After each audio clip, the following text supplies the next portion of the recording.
Listen, you smell something? Human emotions are materializing in the form of a viscous psychoreactive plasm with explosive supernormal potential. What a discovery, a psychoreactive substance. Do you know what this equipment is used for? Boggle or Super Mario Brothers? We'll have fun! Yeah! They're still doing it. Really quite good work there. My friend, don't be a jerk. We've got no choice. Call the Ghostbusters. Super Jackpot! Welcome to Extraplasm Podcast. It's the only podcast on the internet that's ready to believe the big bad villain of Ghostbusters Frozen Empire is Snow Miser from the Rankin Bass classic A Year Without a Santa Claus, because whatever he might touch freezes in his clutch, and it's all too much. I'm your host Jim Maritato, aka Vink Maniac on the internet, and I'm thrilled to be back with you after a week off full of amazing milestones towards the next Ghostbusters movie. And for those wondering, Jim, why did you not put out a podcast the week the trailer came out after talking for weeks and weeks about when the trailer would come out? Well, this is kind of simple, everybody. The trailer came out on Wednesday. The podcast comes out on Tuesdays and is recorded over the weekend. And while I love making the podcast and engaging you each week, I'm not a time traveler, so I couldn't potentially see the trailer and then also put out a podcast the same week. And additionally, life and work exist. As much as I love making the podcast and engaging you all each week, I had to make some time for those things, and so I made a strategic choice to hold off until after I knew a trailer came out for our next episode, rather than to give you another episode last week that would have said, when do we think the trailer will drop? So if you were wondering why there was no podcast or no emergency podcast, that's why. There was things going on during the week, but also it seemed pretty evident that there was a trailer that was imminent but would not be out at the time the podcast was released. That being said, if you haven't seen it already, if you want to see a blow-by-blow sort of trailer, beat-by-beat reaction from me and some other folks, I was involved in a panel with Yes Have Some podcast, as well as the guys from the Containment Unit and John Yerkeba over on the Yes Have Some podcast YouTube feed, which you can go and find from last Friday. So if you get done with this episode and you don't feel like you've had enough conversation about the trailer that involves me, you can go and take a look at that as well. But I'm excited to be talking with you this week, and hopefully you'll forgive the slight delay in getting to talk about the big news. And I think it'll be worth it, because this week we've got three great guests who are coming by to help me talk about the trailer and break down our reactions, the fan response to it, etc. Jason Fitzsimmons of Ghostbusters News and Tony Taylor and Brendan Pearce of Fantazm Toys and Badoochi Studios fame are with us this week. And Jason, Tony, and Brendan chatted with me for about 90 minutes over this past weekend. It was a fun conversation that I'm stoked to share with you, where we're going to get into a lot of our reactions to the trailer, what we're hoping is going to happen with the movie as a result, how fans are reacting to it, what we think about the marketing of the film, a whole bunch of different stuff, and with some good fun and laughs along the way. So I'm happy to share that with you this week. But before we can do that, it's been 2 whole weeks since we last talked on Halloween, and that means we've got quite a bit of news to talk about in Ghostbusters headlines. Still making headlines all across the country, the Ghostbusters are at it again. Today, the entire eastern seaboard is alive with talk of incidents of paranormal activity. Call-in topic today, ghosts and ghost busting. Extraplasm, read all about it. Ghostbusters headlines coming at ya. Okay, so obviously the big news this week is that the trailer for the next Ghostbusters movie came out, and with it, our official title of Ghostbusters Frozen Empire. So this means we get to put the name Ghostbusters Firehouse to bed for now, but to be sure, I'll admit that working title is going to hold a place in my heart for a long time. I got used to saying it for a really long time, and I kind of half expected by the time we got here that they were going to tell us, we just chose that as the title. It seemed to stick for everyone. But I'll also say that the last time we spoke, I suggested I wasn't really believing a lot of the rumored titles, and that I would take a wait and see approach to which title was in the trailer. So for those of you who reached out to say, hey Jim, Frozen Empire is the title, please treat yourself to a big cookie, because you turned out to be right. If you've somehow been living under a rock and you have not seen this trailer, the big plot point reveals so far are that we've got a new big bad who attacks New York City with giant ice shards, freezing cold, and what Dan Aykroyd or Ray Stantz or Dan Stantzroyd calls the death chill. The power to scare so hard that it freezes people to death in an instant, kind of like flash freezing seafood, except applied to people and through scaring rather than technology. So the trailer and the film both look excellent, and I'm thrilled about them. But I'm going to hold off on additional discussion of the trailer here for the most part, because you've got 90 minutes of trailer discussion following headlines this week. But I will say, I'm totally excited about this forthcoming film. I feel a sense of relief and anxiety has lifted for me knowing the title and having a sense that the movie is actually on track to be coming out in spring. And in terms of tone, perhaps we should look to Kumail Nanjiani, who tweeted out in the past week with gratitude for being involved in the picture, but also saying, quote, "I'm a huge fan of The Real Ghostbusters, the animated series, and that show was a point of reference for this movie. The filmmakers wanted to make a long episode of the animated series, so if you love that show as I do, be excited." And I have to say, that makes me really excited because The Real Ghostbusters was a huge part of why I'm a Ghostbusters fan. As much as I saw Ghostbusters when I was 4 years old in 1984 and thought the movie was great, it was certainly the cartoon that inspired me the most as a kid to become a Ghostbusters fan. It was that version of Egon Spengler that I dressed up as on Halloween. And so I'm excited to see where this movie is going to go. And you can hear a lot more about that when we get into the conversation with Jason, Tony, and Brendan in a little bit. An additional piece of officially sanctioned Ghostbusters media, though, that we should talk about for a few moments, was released via YouTube. YouTuber Emolition shared behind-the-scenes video from a set visit, not unlike the one we saw a few weeks ago, but this one provided not only views of people making slime and dressing up in flight suits, but also providing some close-up views of updated props. So real quick, if for some reason you don't want to hear about changes to the Proton Pack and the Ghost Trap because you're listening to a podcast discussing a trailer, but you don't want to know more than what was in the trailer, then fast forward past the next 5 minutes. And to be real here, there's not much I'm going to talk about that wasn't in the trailer. But if you want to know more officially sanctioned info that expands upon what's seen in the trailer, here's what there is to know. The Proton Pack has been updated to have a revised bumper that now has a third bottom section that wraps around the bottom of the pack, and the entire bumper is recolored to be yellow. So it has high visibility. Presumably, this new third leg of the Proton Pack bumper would protect the pack from many ass-over tea kettle falls we've seen the Ghostbusters take over the course of the series, because it essentially wraps underneath the bottom of the cyclotron to protect it from getting whacked from underneath. Additionally, the ion arm is turned inward, which means that it's less likely to get caught on things if you were walking around than the current configuration. And additional yellow and black accents have been added to what I like to call the snack door of the Proton Pack. Because, since the release of the HasLab pack, there's a weird door on the side of it where you can put things like, I don't know, Cheez-Its. There's also a new wiring harness that has been added to the center of the Proton Pack where the ribbon cable connects. So in the past, if you looked at the Proton Pack, the ribbon cable passed through a hole into the inside of the pack and presumably connected to hardware inside. There's now a wiring harness on the outside of the pack that the ribbon cable is being connected to. The Neutrona wand also has updated color schemes as well as a new barrel that's made of metal as opposed to acrylic. So some real changes here to the hardware, not overall like in mind-blowing ways where it's completely new Proton Pack, but certainly an upgraded one or one that's been modified for a particular use. What the new functionality will be from these upgrades or changes, we don't know yet. We'll see that in the film.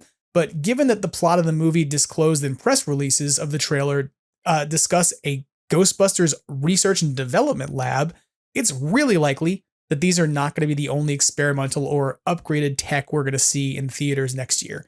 My guess is that these are the ones we've seen so far, but that chances are pretty high that we're going to see some other new ghost-busting technology, given that a part of this plot is going to revolve around an R&D lab that the Ghostbusters have set up. So we'll wait and see what that looks like. But if you want to get a view of, the photos of what the new design looks like, you can head over to Ghostbusters News and find those there pretty easily. If you want to watch the video itself, I believe that the YouTube channel it's on is called Lition. So E-M, the word more, Lition. But you can, of course, you can go to Ghostbusters News. Jason's got your goods. He's got them embedded right there in the page, and you can find everything you need. Beyond the sort of discussion about official content news, let's talk for a few minutes about official merch news over the last 2 weeks. The big thing that's happened is that the HasLab 2 in a box Ghostbusters PKE and Ghostbusters Trap combo have reached its first, or rather their first stretch goal at 12,000 backers, meaning that we're all now getting blueprints and stickers to go with our PKE meters and traps if you've backed this thing. So that's pretty cool, kind of exciting. I'll admit I'd be more excited if we knew we were getting the belt hangers, but we're on our way there. The first Ghost Trap belt hanger will be unlocked at 15,000 backers, and we're just on the cusp of 14,000 with, literally almost a month to go still on this thing. So I'm not too concerned that we won't get those belt hangers or enough backers won't come along. But I will say that, those are definitely the unlocks I'm more interested in than the stickers and the blueprints. But if you're into stickers and blueprints, if you've ever really just wanted a Camp Wakanda bumper sticker for your car, you're getting one, as long as you are getting a proton pack, or rather not a proton pack, as long as you're getting a Ghostbusters PKE meter and Ghost Trap combo from HasLab. Remember, you have about a month left to do that if you're going to get in on it, and your price on that is $299.99. So I'm totally got mine done. Mine is at this point backed. Now the question will be whether or not I go insane enough to back a second one. I keep talking myself out of this, and then I keep coming up with reasons why it might be a good idea. Somebody help me before I make dumb decisions and buy two of something again. But there's some other information out there that's important to know about that HasLab pack or duo combo that's out there for you. Hasbro had a roundtable discussion with a number of fan publications, podcasters, and influencers since we last talked. And for those of you who reached out and said, "Why didn't you do this? Why weren't you on the panel?" I assure you, dear listeners who messaged and asked, if I had the opportunity to be involved, I would have been involved. I did not turn down this opportunity. I just wasn't necessarily invited, but that's okay. Folks like Jason from Ghostbusters News, Craig from Yes Have Some, AJ Quick from GB Fans, and more, folks that we admire and consider contemporaries in the community, were on hand via Zoom with the HasLab product team, and they got an opportunity to be involved in a Q&A session for about an hour. Both Ghostbusters News and YHS have posted the video stream of this to their various places of distributing content, to YouTube, and to Jason has posted on Ghostbusters News, obviously. I highly recommend watching the entire Q&A so you can have an understanding of sort of what was talked about, as there's some hints about potential things coming down the pike, but that aren't necessarily confirmed, etc. But the short list of confirmations and clarifications about the HasLab include the following. The first thing is that there's questions raised in this about whether or not the devices are going to have room for upgrades from fans. And I believe that Jason actually started off the Q&A with this question. And what they answered from Hasbro was that it's being made with the same fan-focused appeal as the Proton Pack HasLab, but for liability and legal purposes, they will discourage you from taking apart and modifying your stuff, which is, kind of a veiled way of saying, just as we made the Proton Pack easy for you to mod, and there's entire Facebook groups of people who are modding Proton Packs, we also made this thing really fan-focused and designed with the same kind of appeal, implying that there's likely going to be space within these items to add in things if you want to. One of the things that folks have talked about adding into this include a smoke effect, and apparently as a result of the Q&A, it came out that there was some discussion about putting that in as a stock item, but due to some issues with supplementary testing and added cost, they ended up deciding not to do so. However, they do disclose that the final trap will have, as Jason called it, a sizable cavity within the main body, allowing fans to add their own stuff in and potentially wiring it in, but it's not something that Hasbro is going to sign off on. Additionally, Hasbro confirmed that the metal pieces on the Ghost Trap are indeed metal, so the things on the front and side in terms of plates, the attachment screws, switches, the XLR cable and the XLR jack, the V-hook, etc., and the wheels are in fact made of die cast. So you're getting something here that's not a bunch of plastic, in the same sense that the Spengler one had a lot of metal greeblies and things on it and was pretty durable in terms of its build. Hopefully these are going to be designed in a very similar fashion. They're coming from the same teams. They're coming from the same kind of design house and the same philosophy. So I would imagine that if you're happy with your build quality and the use of, the implementation of good metal parts on the last two Hasbro products that came out as Ghostbusters roleplay items, you'll probably be stoked with these too. And there's also some other pieces of information there about things like the PKE meter. Apparently fans have given some feedback about how the PKE meter nubs right now, or rather the wings, need some redesign, that they kind of are not quite the right shape, despite the fact being scanned off of a prop, and that there are some slight differences to how the Afterlife taser mode should look. And so there's some clarification there that there's going to be a slight redesign of those things to respond to fans' concerns. The other big piece of information there that people have been wondering about is, will this PKE meter make accurate noises? Because let's be real, we've never received a PKE meter that actually makes the noises of a PKE meter in the movie. And Hasbro has confirmed that they have been given access to the appropriate sound libraries, and we should expect to get a PKE meter that replicates what we see on screen in terms of its sound. One thing they did not comment on, because they are still working on development of it, was how the EMF detector that has been announced for the PKE meter is going to work, what its functionality will be, etc. So that is yet to be seen. Again, that's a very quick breakdown of what was an hour of content talking about the HasLab pack, or I keep saying HasLab pack, but I don't mean to. The HasLab PKE meter and Ghost Trap combo. I want to encourage you to go take a look at this actual Q&A and watch it. You watch it and it takes you an hour. It's an hour of your time, but you can of course watch it on 1.5x probably, then it only takes you 45 minutes. But the point I'm getting at here is that there's a lot of content in there that, could probably make an entire podcast of its own. So take a look at that because it answers some particularly interesting questions and offers up some insights about what this product is going to be like when we all get it. I'm still incredibly excited about it. And I have to say, if you haven't backed this thing, you're probably going to regret it if you don't. If you don't have a working PKE meter that is screen accurate in terms of sound and has a taser option, which, not actual, you can't go shock anyone with it, but there's no other place you're going to get that. Nobody else is making that. And a Ghost Trap that has a rumble motor in it, which is now confirmed, and does all of the things that you expect a Ghost Trap to do, of lighting up, the doors opening, the pedal working.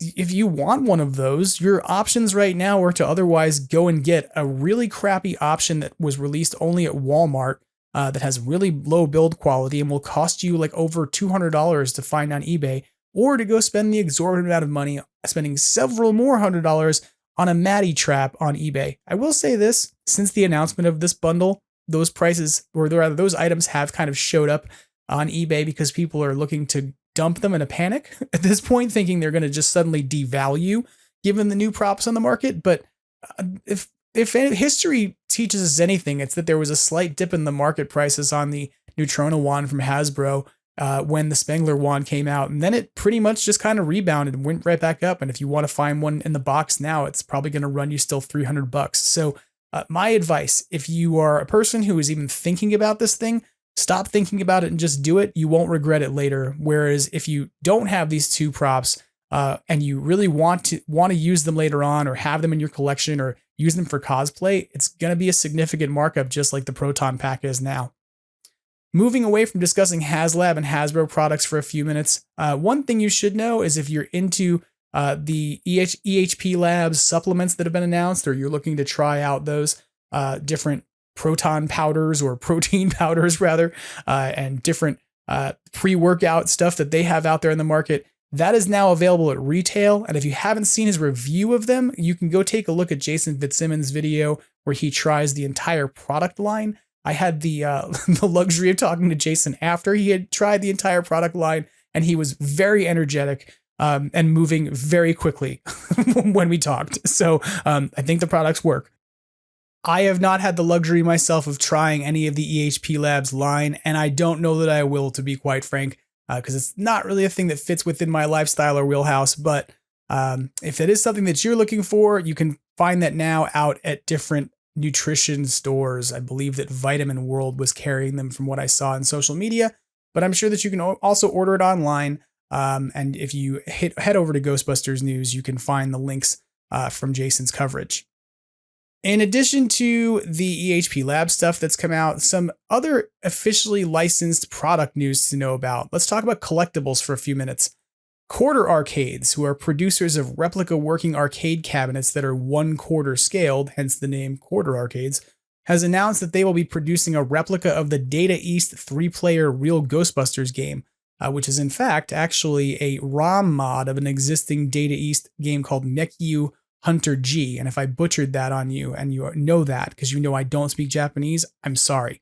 But I digress. There is no information on price yet, but what's on offer is a highly detailed and working replica of an arcade machine that measures in at about 1.5 feet tall, with a 6-inch wide and square screen. So these are ideal as collector's pieces rather than as a machine you're likely to come home and play with 3 friends, unless your 3 friends are incredibly small.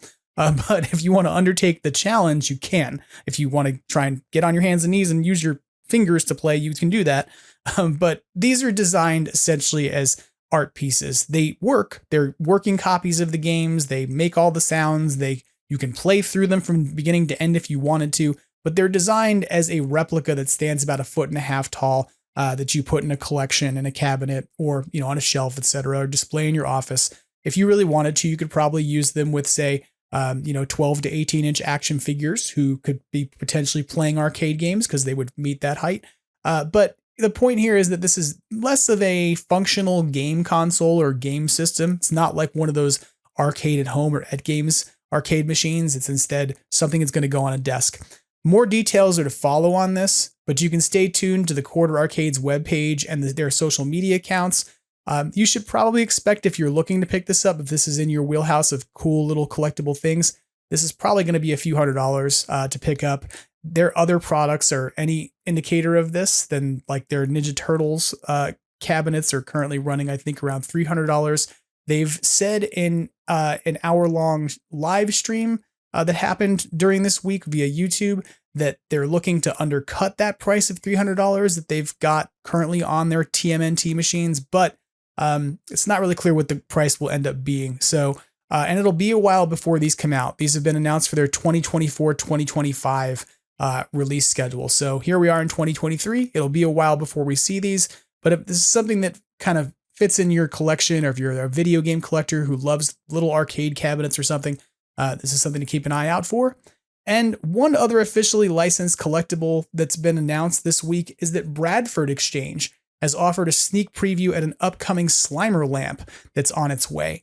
You can easily find images and video clips of this via coverage on Ghostbusters News, but the lamp appears to be potentially 12 to 18 inches tall and includes a glowing Slimer base and a Ghostbusters themed lampshade. This thing to me looks really cool and cute because I got to tell you, the other thing he has is a hot dog and a really, really nice looking slice of pizza, which, me, if there's pizza involved, I'm there. So there's no details available yet on price for this, but I have to say that of all the Bradford Exchange things that are out there and offered, many of them to me don't appeal. They cost too much money and don't have utility. I'm looking at you, weird magnetic levitating Slimer statue. But I think that this lamp is something that the minute I saw it, I went, oh, I want that. That looks like a Ghostbusters 2 rendering of, or animated rendering of Slimer, and really looks kind of fun. So if you haven't seen this already, you can go find it on the Bradford Exchange Instagram account. I believe they shared it there, or you can head over to Ghostbusters News and see Jason's coverage because he's got some pretty detailed discussion of it. In unofficial merchandise news, the first thing I want you to know about is that our friends over at Fantazm Toys have a current offering for a re-release of their original Crypt Creepers mini ghost renderings of the Scary Scalaries, as well as colossal size limited edition figures that come in at about 7 inches of cast resin each. You're going to hear more details about this at the end of this week's podcast from Tony and Brennan themselves, but I would be remiss if I didn't tell you at the top of this sort of podcast, or I guess now at this point, not top, but somewhere about 25 minutes in, that this is an option out there for you if you're interested in continuing to collect the Fantazm line.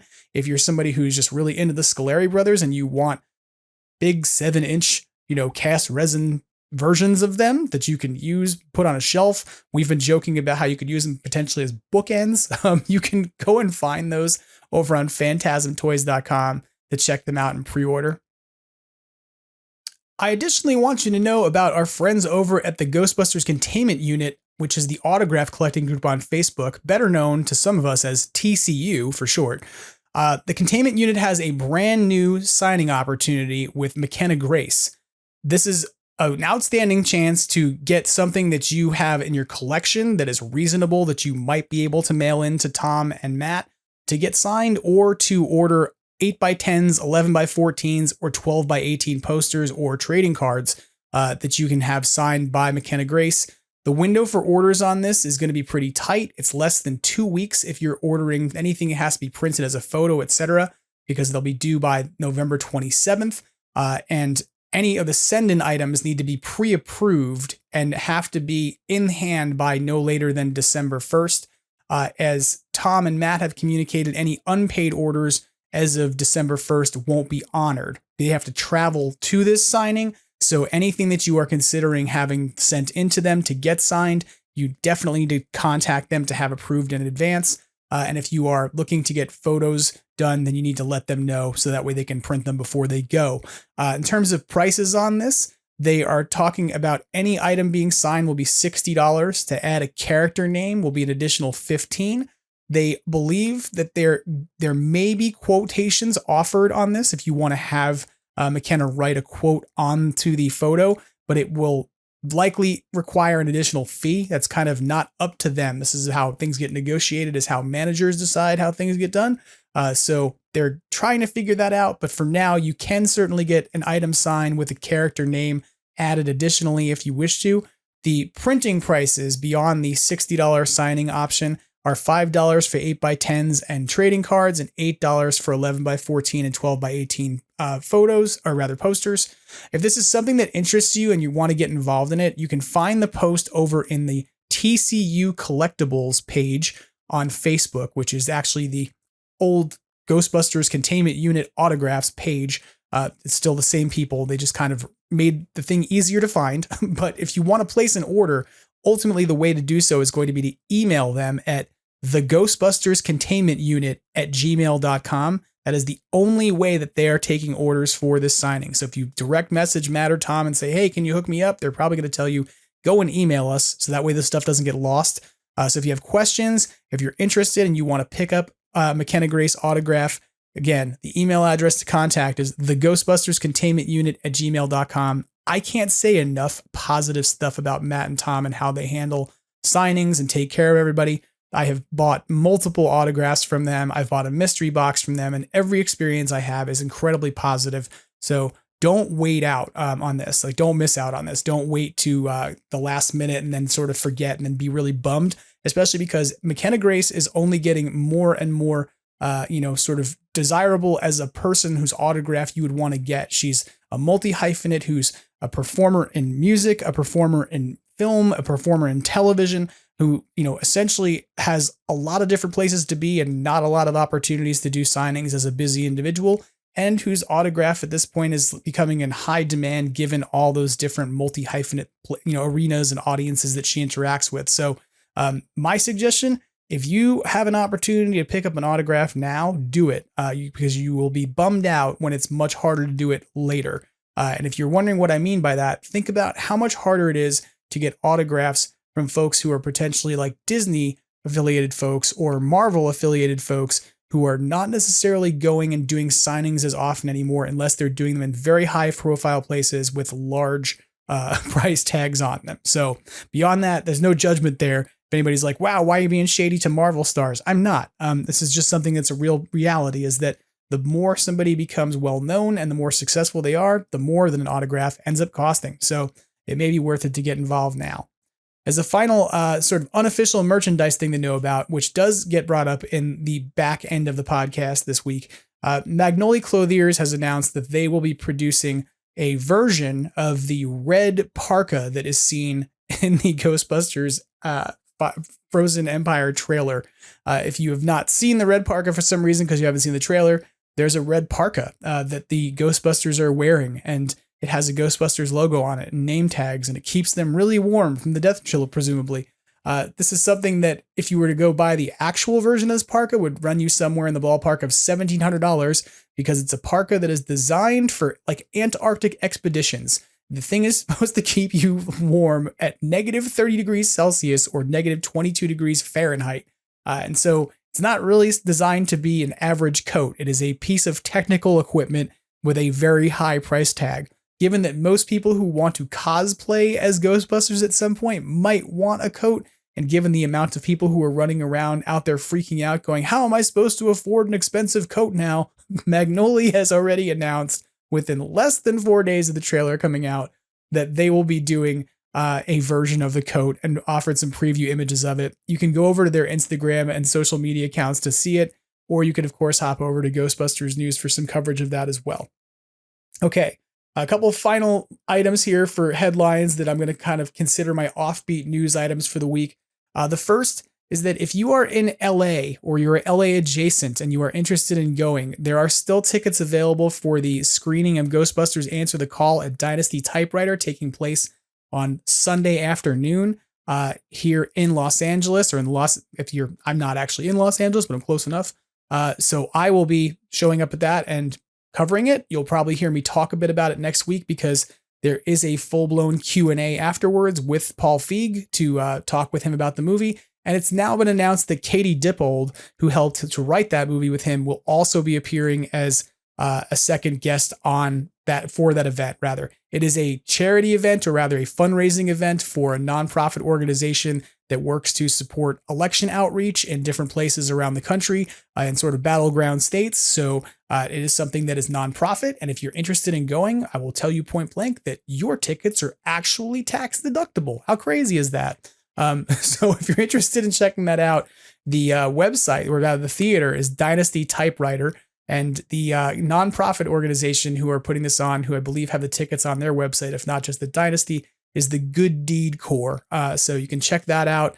It's a pretty cool opportunity. I saw Weird Al in a very similar event run by the Good Deed Corps before. There's usually free drinks. There's free snacks. We were handed lemon drops coming in the door and given several rounds of free drinks the last time we went.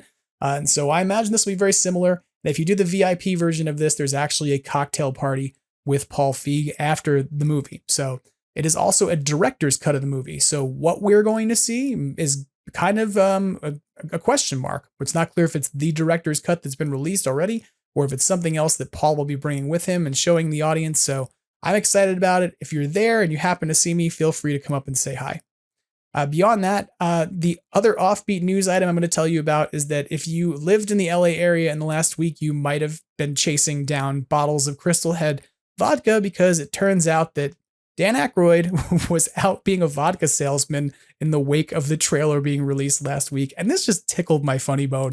I love that Dan Aykroyd is like the heart of the Ghostbusters, but at the same time, as the trailer came out for a multi-million-dollar movie that we're all waiting for, he was off in the mornings at Bevmo locations, like at retail stores, signing bottles and then shooting video of himself to post on his Instagram page saying that you could come down to the Bevmo between 3 and 6 for free flights of vodka and to buy autographed bottles. He was not there, so nobody got to meet him in person if you went down to buy a bottle, but there were a number of people who were messaging me and asking me how close I lived to see if I could drive down and get bottles. Unfortunately, I don't live in LA. I live about an hour outside of downtown, so it wasn't really plausible for me to go. But I will say thank you to JD Raymer, who did go on my behalf and picked up a bottle for me. So if you were in the area, this was something that was out there for you. To be real, these bottles may still be out there. When I know people went down there and said there was nobody here for the flights of vodka. I got 3 shots of vodka and it was a great time. But so for all I know, they may still exist out there. But if nothing else, there may be more of this happening. We may see that Dan is going to show up in different markets and go to different things. Like he was here, obviously he's in LA regularly, but he was at the Magic Castle on like the 4th day of this, doing an event there. So I'm wondering if he's going to be off doing more specialty events rather than so many retail face-to-face events post-COVID, etc. And instead now going to do more specialty events with different vendors or different promoters, and then hop into retail establishments in the mornings to sign bottles in different locales. We'll see. But rest assured, if I hear any news about where you can pick up bottles of Crystal Head with Dan Aykroyd's signature on it, I will let you know in the future. Okay, so that kind of wraps up our news that's happened over the last 2 weeks. And if there's anything in there that I missed, feel free to let me know, because it has been kind of a busy 2 weeks with a lot going on with the trailer. But let's go now to my conversation with Jason Fitzsimmons, Tony Taylor, and Brendan Pearce as we get into talking about the Ghostbusters Frozen Empire trailer and what it all means. Joining me on Extraplasm Podcast, 3 panelists who I'm excited to have here as we talk about the Ghostbusters Frozen Empire trailer, which we were all waiting for, and I no longer have to say Ghostbusters Firehouse, even though all of these people have been around before when I've said it. Welcome to the podcast, Tony Taylor and Brendan Pearce of Phantasm Toys, Jason Fitzsimmons of Ghostbusters News. How are we all doing? I guess we'll start here with Jason. How are you doing? I'm doing quite well. I mean, I share your sentiments there. It's so nice not to call it Ghostbusters Firehouse or the untitled Ghostbusters sequel or the upcoming Ghostbusters sequel. Ghostbusters Frozen Empire. That's apparently why I'm here today. So yeah, I'm pumped. I'm excited. Nice. I am too. And I mean, we have similar sentiments. It's nice to actually finally have a firm title as opposed to feeling like we're figuring out how to talk about this thing, not knowing what it's called. Tony, how are you doing? I'm doing great. I actually grew quite fond of calling it Ghostbusters Firehouse, actually. So when Frozen Empire was like kind of first leaked or talked about, I was a little like, I kind of like Firehouse more. But after seeing the trailer, I'm in. So I'm excited. Yeah, I admit, I did grow fond of Firehouse. It was around long enough that I kind of wondered if they might just be trolling us and they may turn around and be like, haha, that was the name of the movie the whole time, suckers.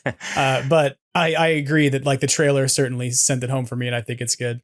And Brendan, you're here, and I'm excited because you're actually inside the United States, like, and we don't have like an 18-hour time difference and tons of lag, and you're not sick. So welcome to Extraplasm Podcast in good health and in local context. Yeah, man, I'm here in Ohio. It's a little nippy compared to Australia, but yeah, it's good to be here and excited for this Ghostbusters movie called Frozen Empire. I actually like the title, so I think it's pretty cool.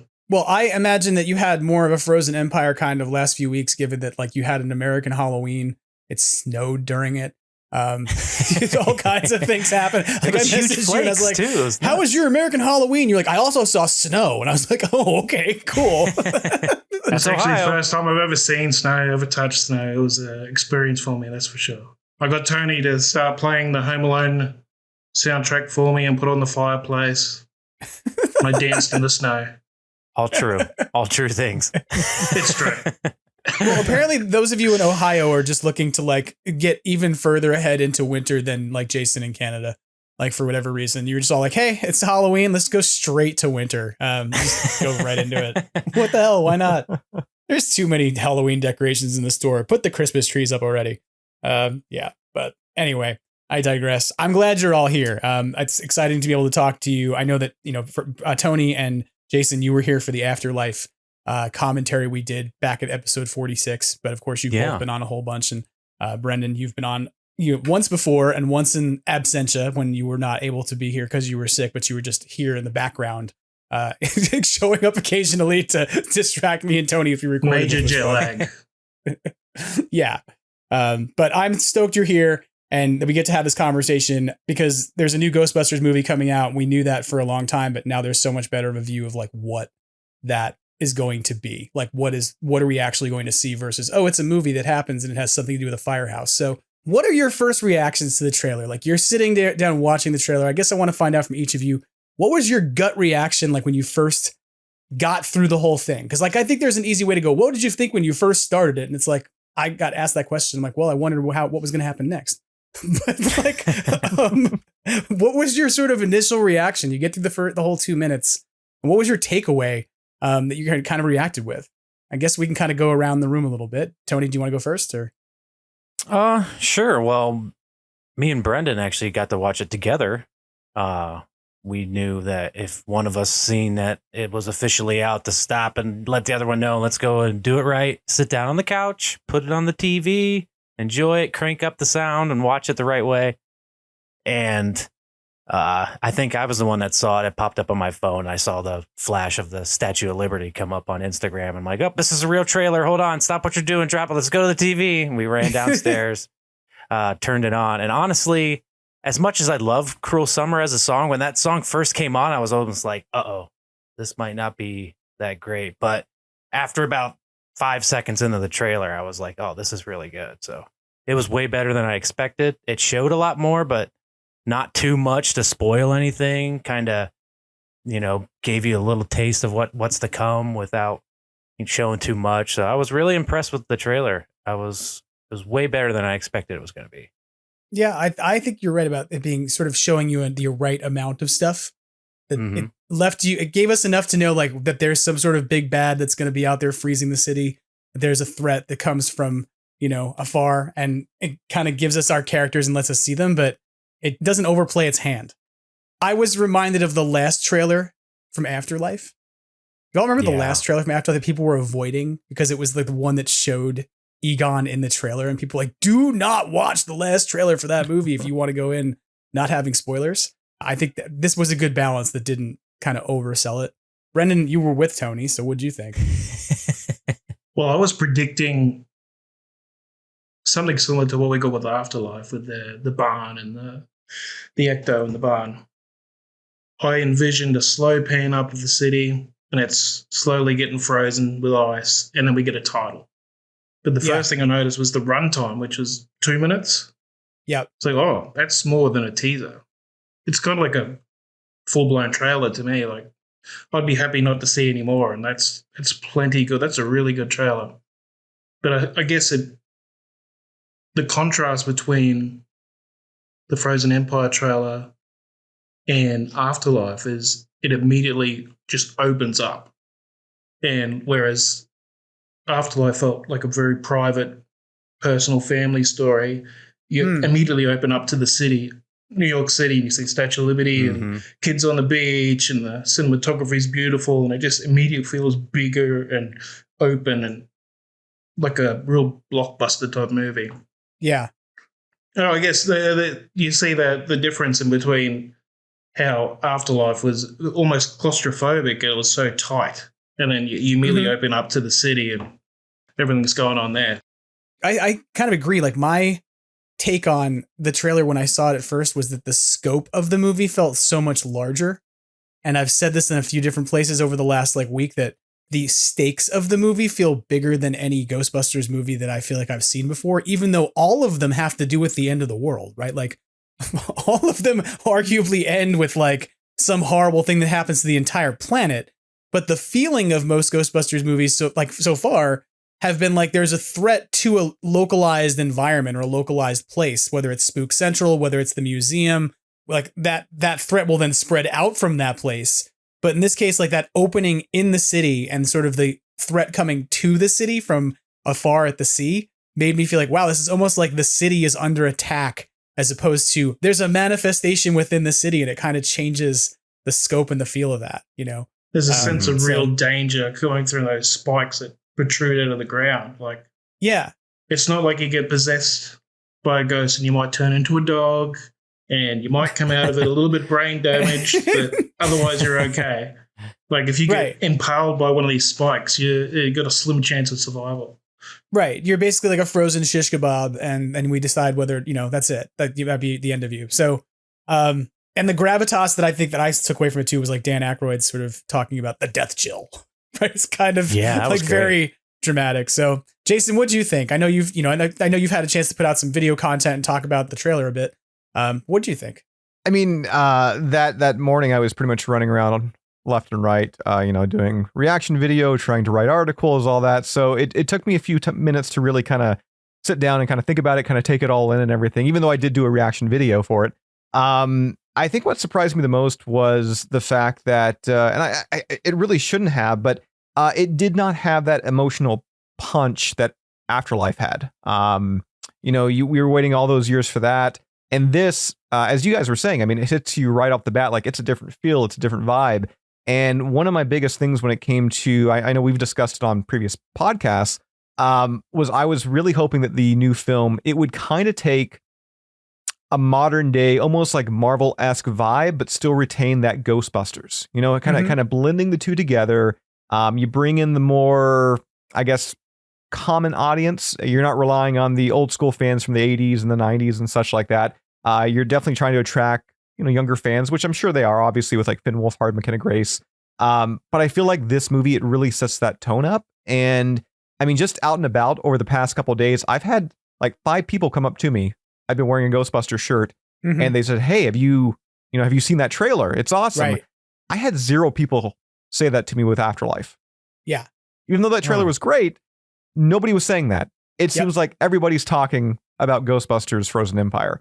And when it comes to the trailer, another big thing I love was I mean, you guys mentioned it, the stakes being so high.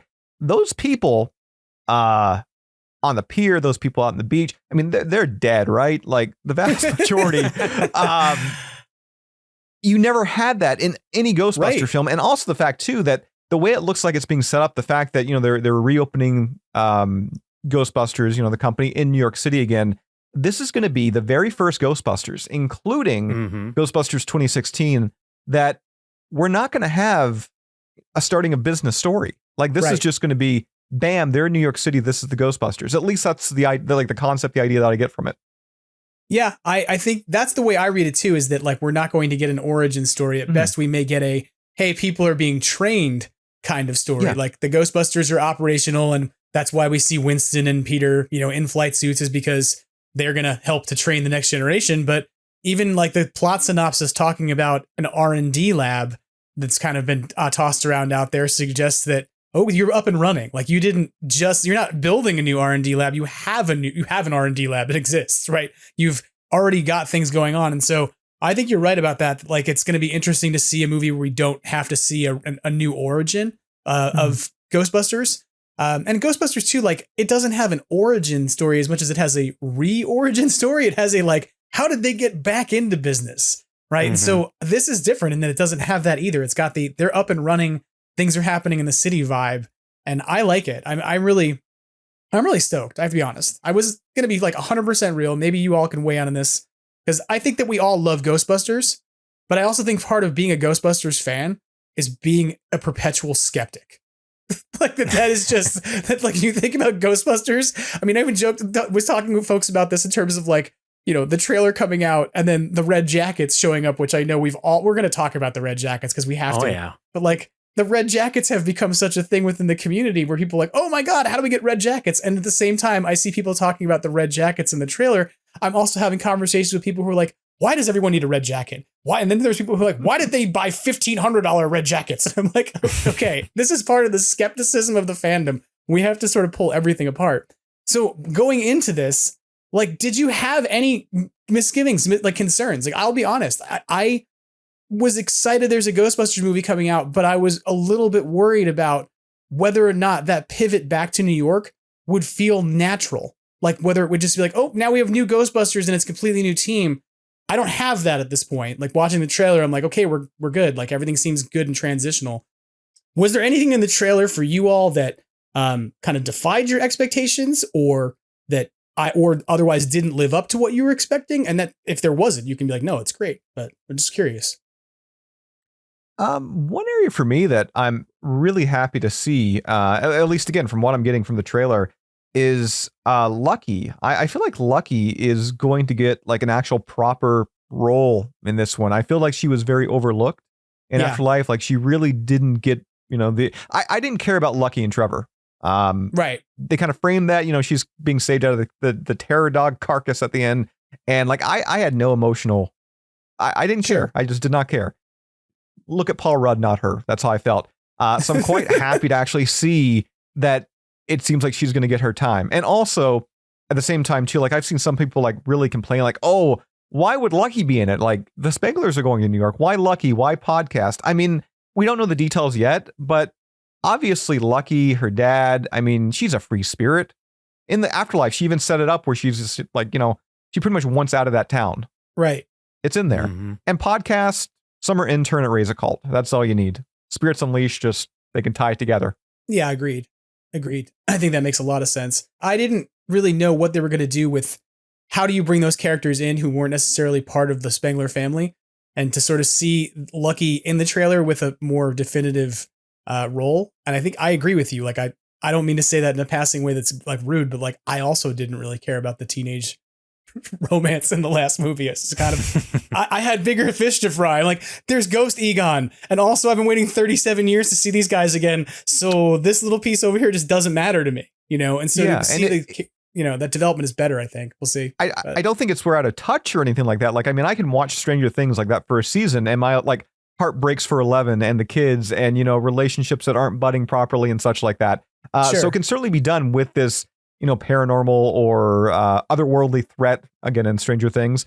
I just really wasn't a huge fan of that dynamic in Afterlife. So I'm really hoping that they continue that. And I'm sure they'll introduce more things to kind of complicate it and everything. But yeah, I'm pumped to kind of see that kind of continue.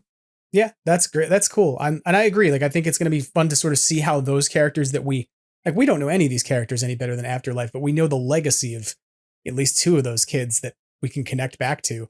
And so it's going to be kind of interesting to see what kind of additional character development we get out of Podcast and Lucky to kind of go along with the folks we know and these new characters we're going to see too. So, Tony, anything that kind of was there that kind of defied your expectations or that fulfilled your expectations in a way?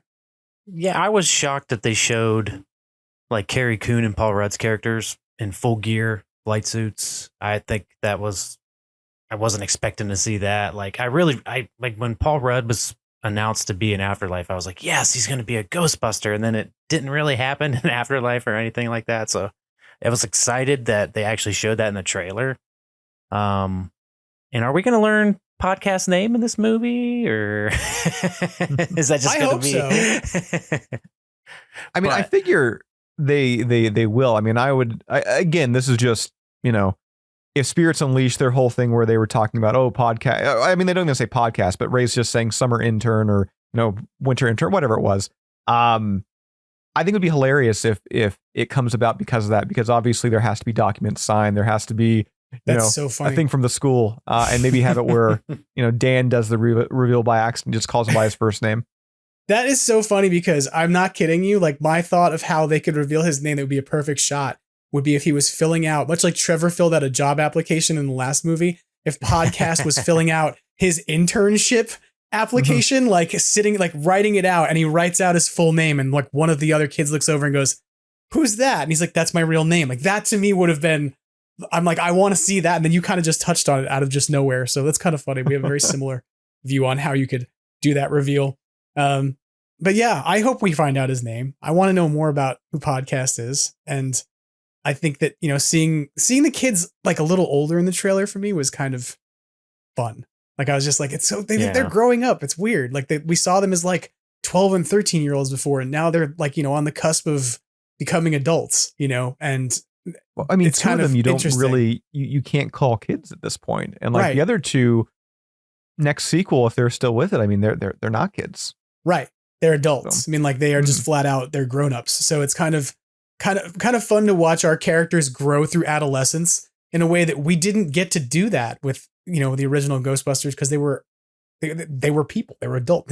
That sounds terrible. Teenagers are not people, everyone. But they were, they were adults. We don't get to see their development. And the only way we might get to ever is if Dan Aykroyd somehow gets his Ghostbusters high school idea approved, which God help us. But Brendan, how about you? Anything in the trailer that kind of defied your expectations or really fulfilled them in a way that you didn't expect?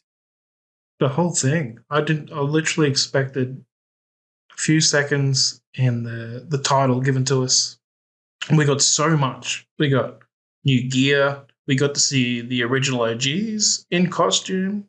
Like, looks like they're getting approached by something. Like, Murray's face looks like something terrible is about to happen. He's unsure about his safety. We got to see a glimpse of the big bad with glowing eyes, which I fucking love.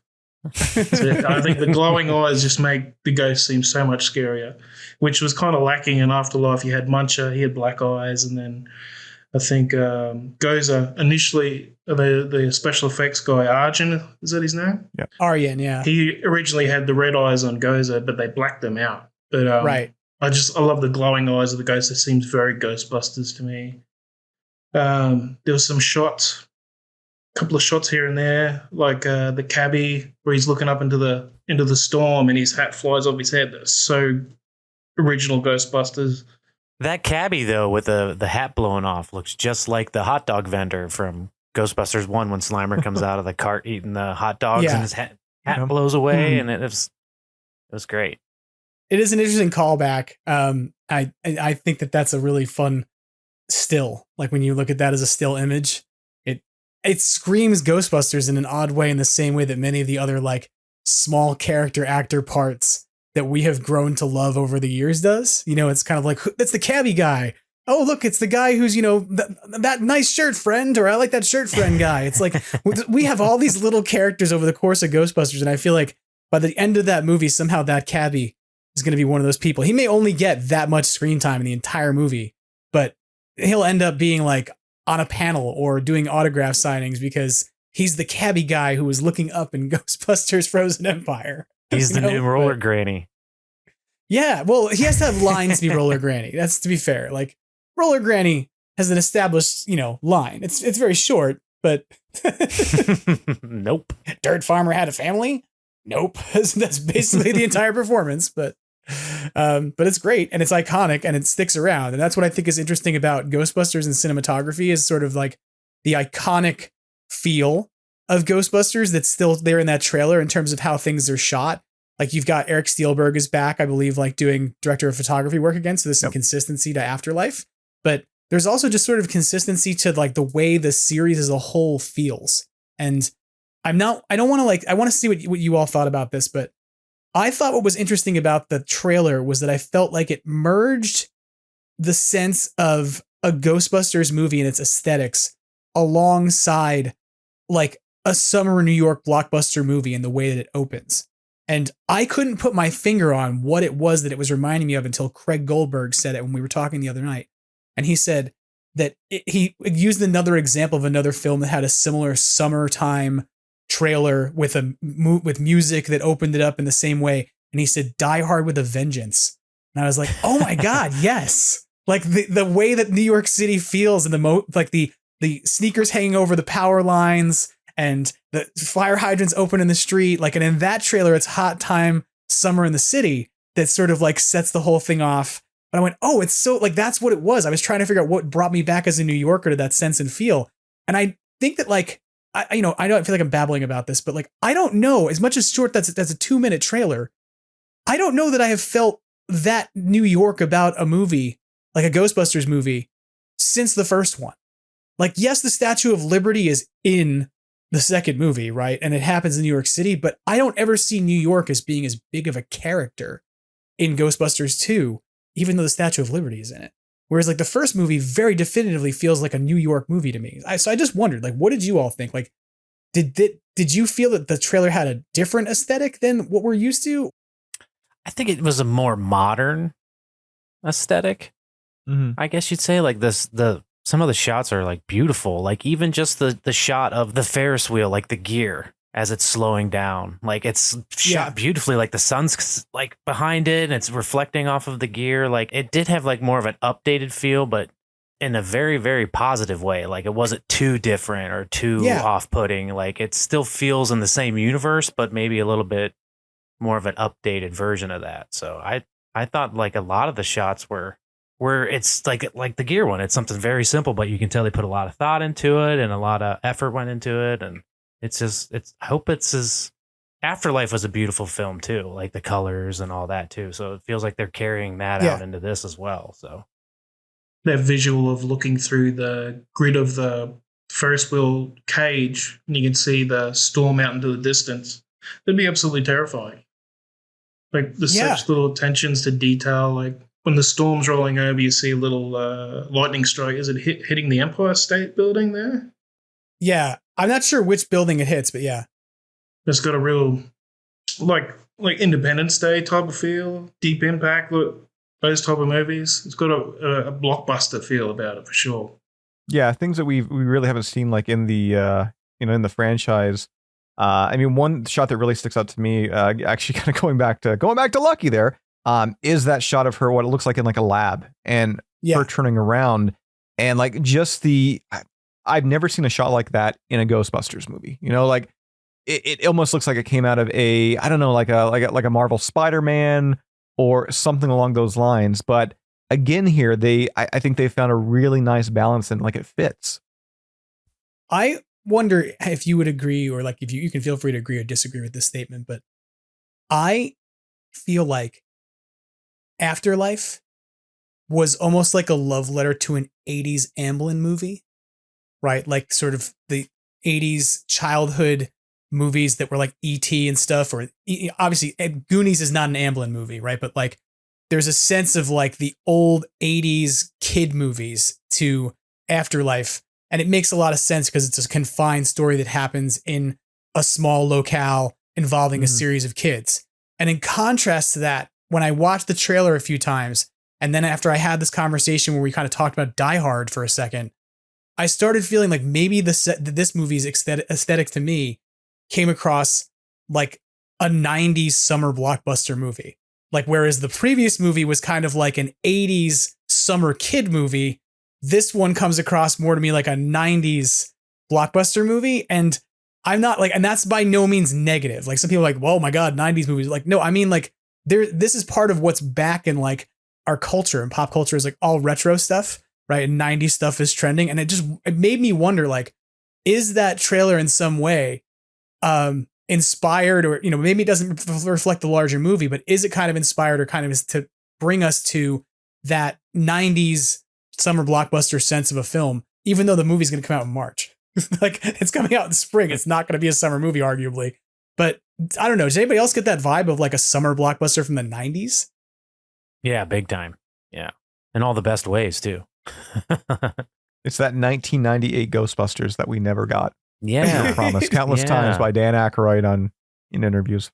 No, I totally agree. And I mean, that was, I like the comparison there with Afterlife and Goonies. I mean, that was one thing, you know, Kevin Smith kind of talked about many, many times was, you know, Jason Reitman, not only did he make a Goonies movie, but he made an effing good Goonies movie, I think was the line. Right. And yeah, like he hit that out of the park. Yeah, I'm just giddy, mainly because I think this is going to prove that Ghostbusters, it can be done in different ways. It can be done in different, you know, it doesn't have to follow that same formula. And with Sony Pictures, Ghost Corps, Columbia, like they want to have so many different projects on the go. There's talks of the Netflix series, another feature, but it's animated. The fact that, you know, if this hits it well, and I mean, Afterlife did well too, considering the pandemic when it was released and everything. I think they're definitely gonna be a lot more open to trying different projects, new projects, venturing out a little bit more. So maybe we will get that, you know, Dan Aykroyd high school Ghostbusters prequel he's been yapping about for years. But no, I'm just really excited. I'm really hoping. I mean, as someone who covers this stuff on the back end, I can tell you right now, I have never seen interest like it has been over the past couple days. Yeah, it has been insane. It's going to be huge. It's going to be a massive, massive release. I have no idea. I don't think they've said what they've spent yet on it. I mean, the film-wise, I mean, it looks like they spent a ton. Sony's had to have a lot of assurance in this thing to build the whole set in London and everything. But right, at least from the back end right now, it looks like this thing is going to be a massive hit. I mean, even like, I think the official Ghostbusters YouTube channel, it's already the most viewed thing on their YouTube channel at 12 million views. Right. Yeah. It's crazy. Wow. Yeah. I think that you're right about the sort of back end awareness. I can remember when Afterlife came out. To be fair, the context of the Afterlife trailers was a little bit different because like that was kind of during the pandemic. So we probably weren't quite out as much talking to people on the street about things. But I didn't have in a Ghostbusters t-shirt at the grocery store lots of conversations about the Afterlife trailer, right? It would be like somebody would say, oh, Ghostbusters, you like that? And you go, yeah, do you know there's a new movie coming out? And you would initiate that conversation maybe with a clerk at the grocery store or with somebody, one of your friends, whatever. But I think that in the last week alone, I have had at least 5 or 6 different interactions with just random people who just, oh, you're wearing a Ghostbusters shirt, because I basically am every day.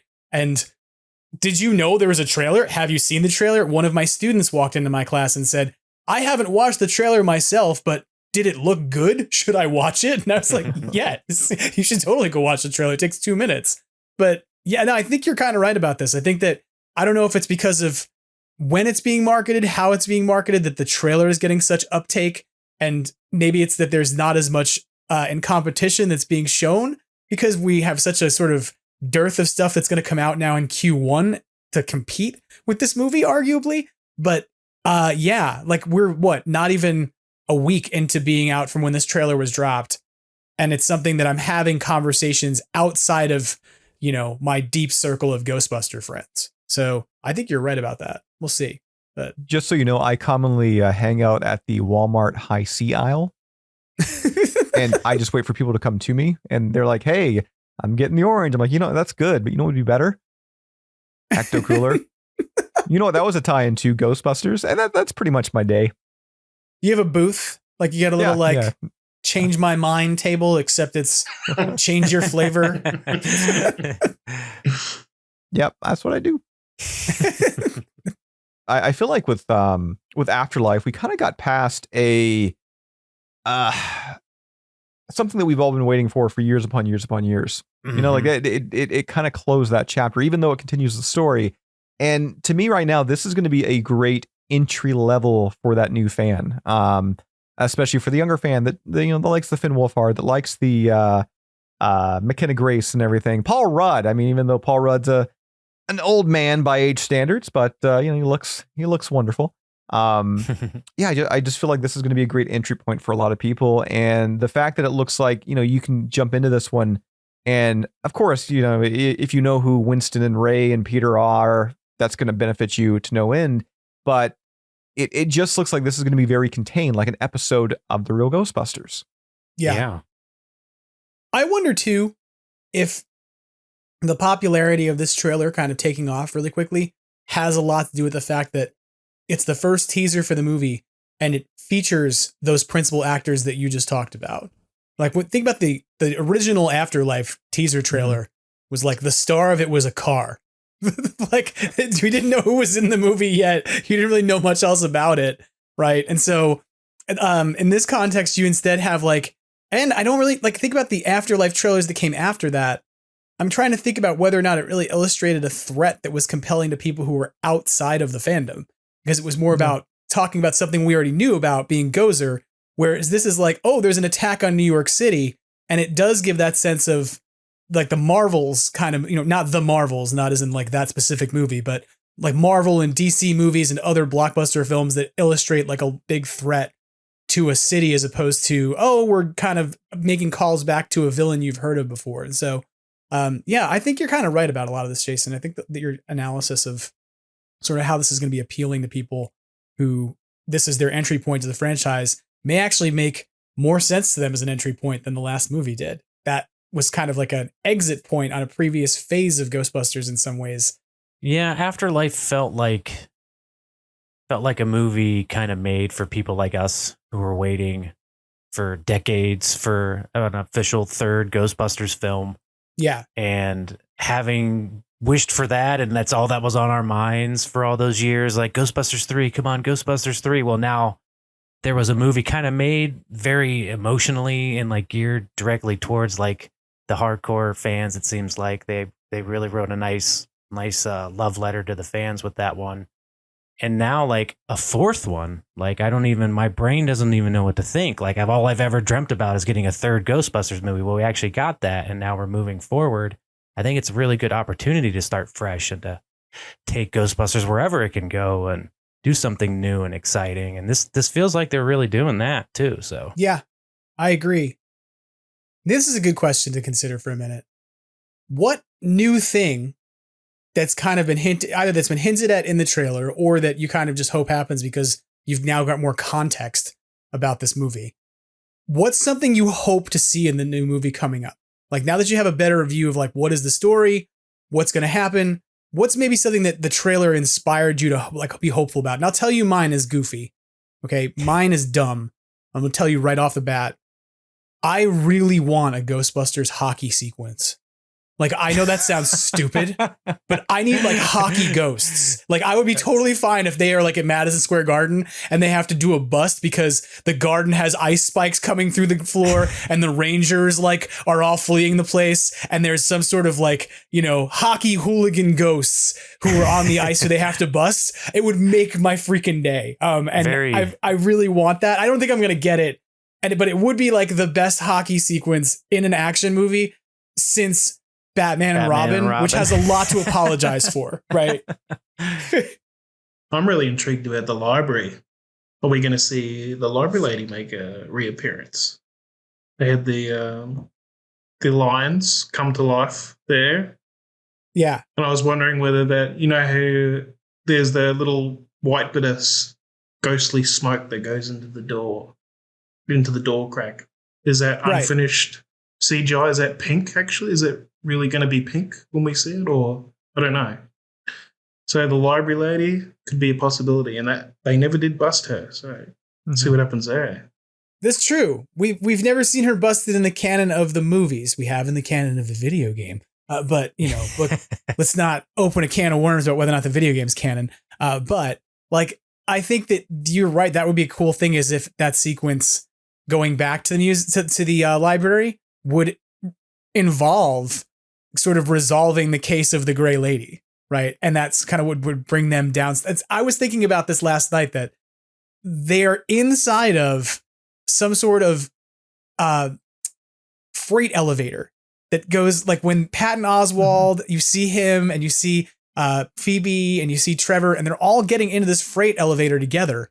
And to me, I read that as the freight elevator inside of the library that's going to go all the way down to like the deep archives. And so I'm not saying the video game is canon, but much like the extended universe novels of Star Wars are not canon, but they still now borrow things from them for the movies, it would make some sense to me if they ended up going back to the old archives and finding out that the reason she was manifesting was because of something in the basement. Would be really interesting. But it would also be something that didn't necessarily matter to a group of newcomer fans. They could just like, oh, there's no real connection there for them, but they don't have to have it in order to get the story. So I think that's a good one, Brendan. I would love to see that. I hope we see it, but again, and I hope she's playing hockey. That's my biggest thing. Yeah, we talked about that a little bit. Which team? Would you say which team? Which team?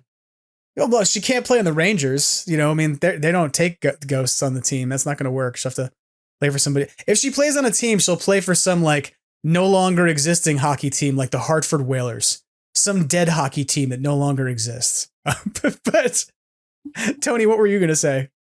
We were talking about, me and Brendan were talking about possibly, since there's a lot of library focus in the trailer and you see the lions and everything, that potentially seeing the library ghost again. But I don't know if they really need to like focus on her as part of like a big story thing and do all that. I would be happy, as cool as that would be to see, but I think as far as they do go down to the sub basement or whatever, like you were saying, Jim, and they're just walking down corridors and you can see down dark hallways and rows of books and everything. And like you see Dan Aykroyd's down there and just he stops for a second. It's like maybe gets like a little chill and you just see her go past in the background and someone's like, what was that? And he goes, don't worry about it. And like, they just keep going, just some sort of little something in the background, like something really scary looking, just breezes past. Or I think it's just a small callback I'd be happy with that.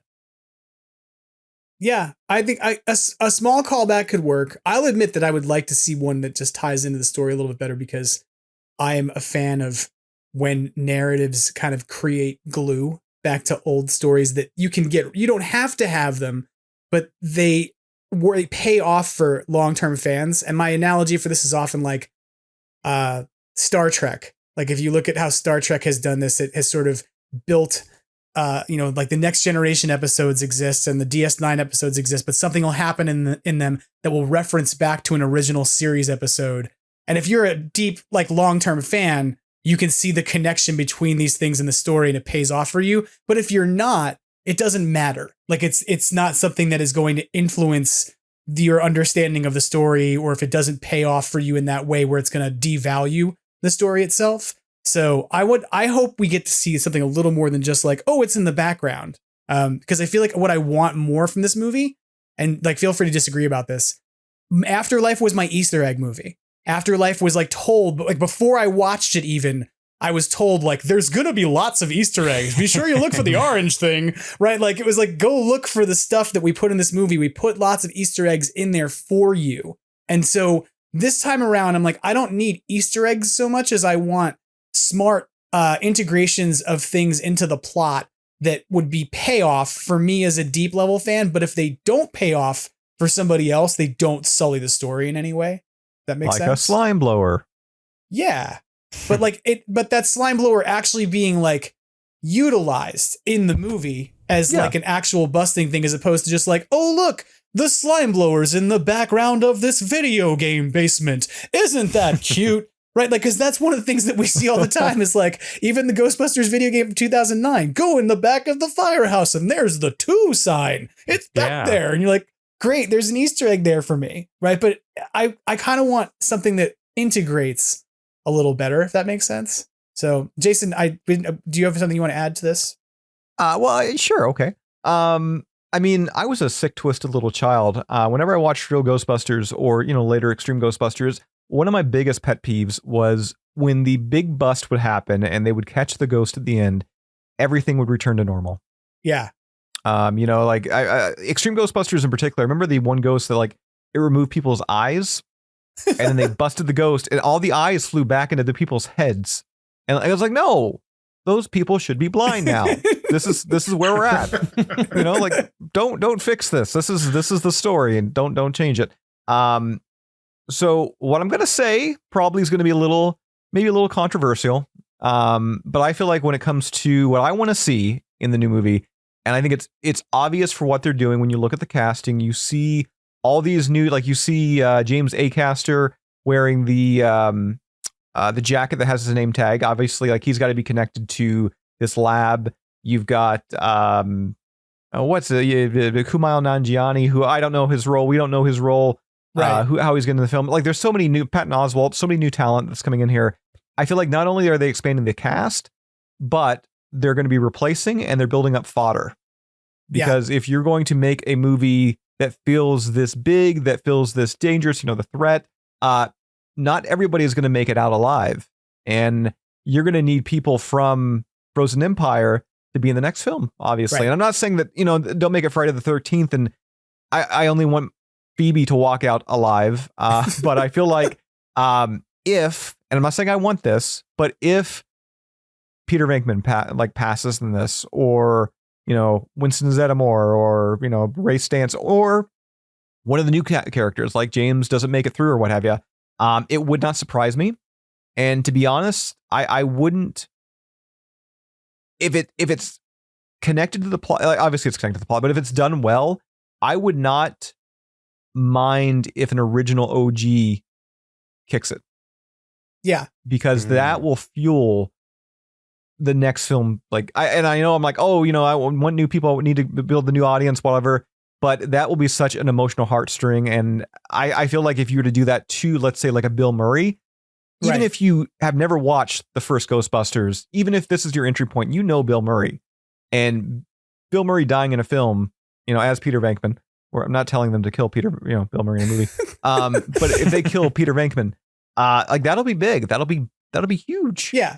It would be foundationally rocking to like to the fandom and to the narrative, but it would also like really illustrate far deeper stakes to these stories, I think, than like we've had in the past. And it fits with kind of like I don't think you're wrong when you say like, there's got to be a lot of this.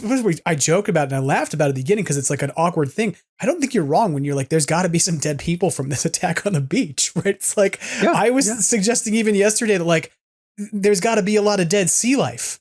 There's got to be a bunch of octopi, like, or something hanging off of like shards of ice outside the beach because of all the spikes that have come through.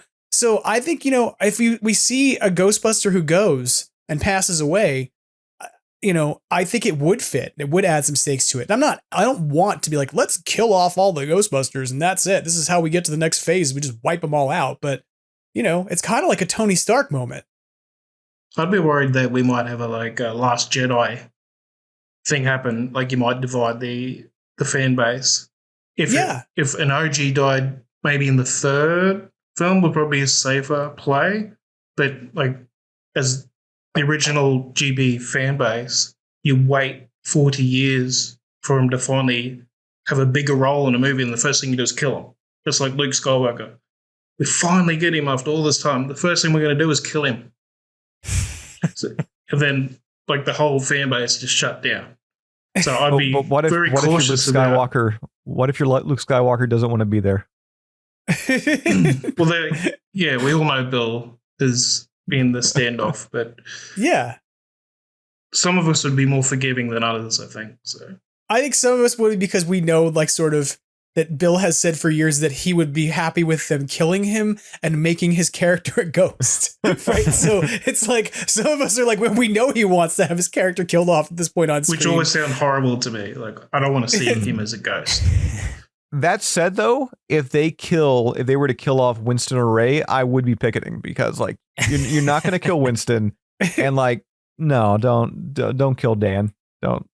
No, you can't. Like that would be like this is the deal. Like if you were to kill off Ray Stantz, that would be the most like just darkest thing. I mean, it could totally happen in this movie. To be real, like they could decide to go that route. But like that's literally attacking the heart of the Ghostbusters. Like that's just like the most heartwarming part of it. And I think that's for real why the trailer seems like it has such stakes, because when you listen to the way that, Dan Aykroyd is delivering those lines, he just sounds so grim.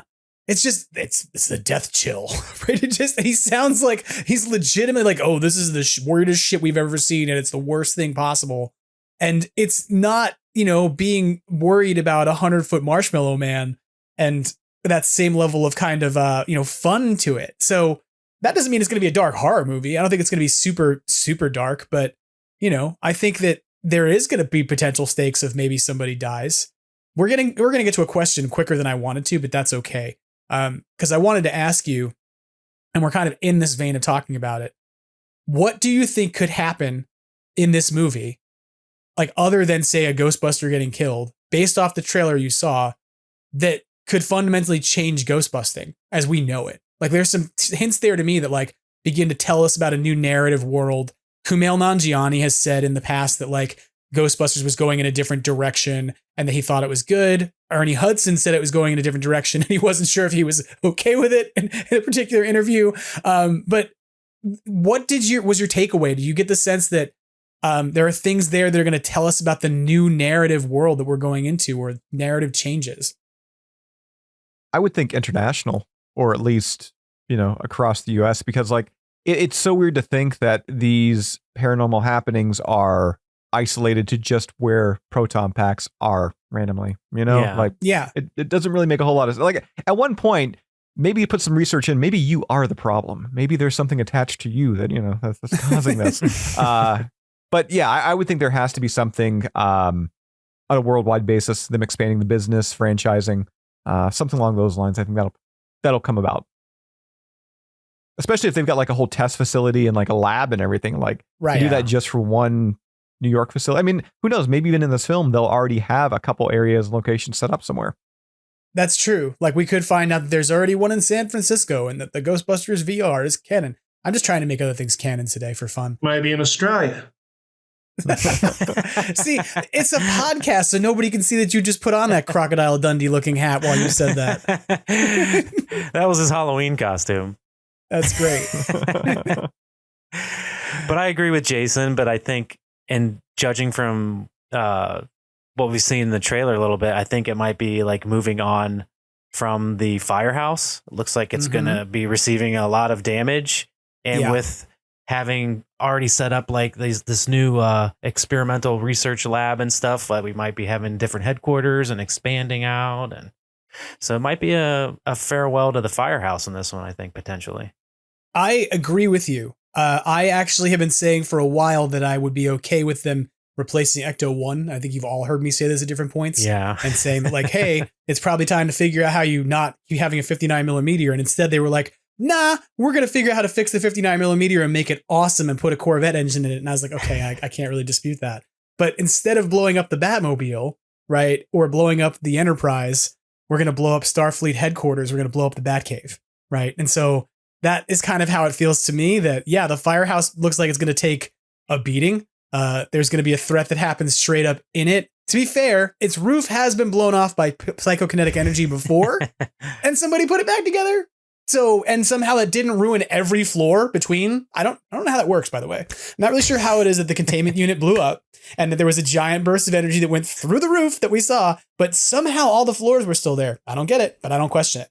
But like, I could totally see in this case, foundational structural damage being done from like literally through the foundation of the building, right? There's giant spikes coming up and shooting through walls and things. And so I think you may be right about that. I think that this may be the last movie we see take place in the firehouse. And that to me could be a potentially like more than almost, I think, than maybe Venkman dying would be a thing that would really take some people in the fandom and have them go, you just can't do that, you know, but you're just not allowed to do that. You blew up the firehouse. I will never forgive you. You ruined my franchise. And if you're out there thinking that right now, calm down.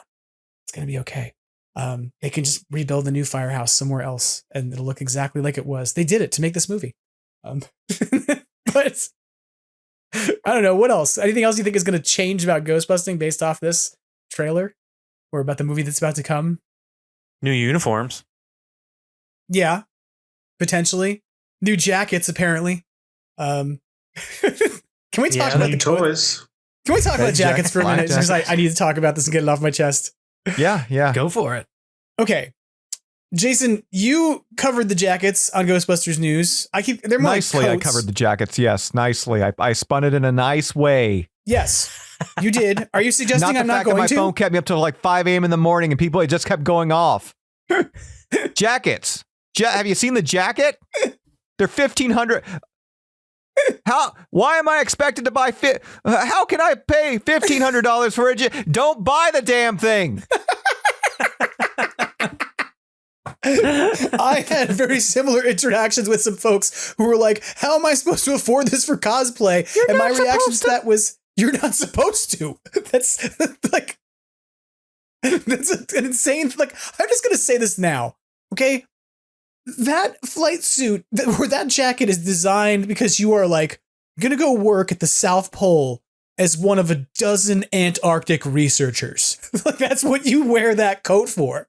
Okay. Which should give us an indication, by the way, of just how cold it must be in the firehouse during this battle. Like this is how bad the death chill is it'll freeze you just like Antarctica, but faster. So that's what that coat is for.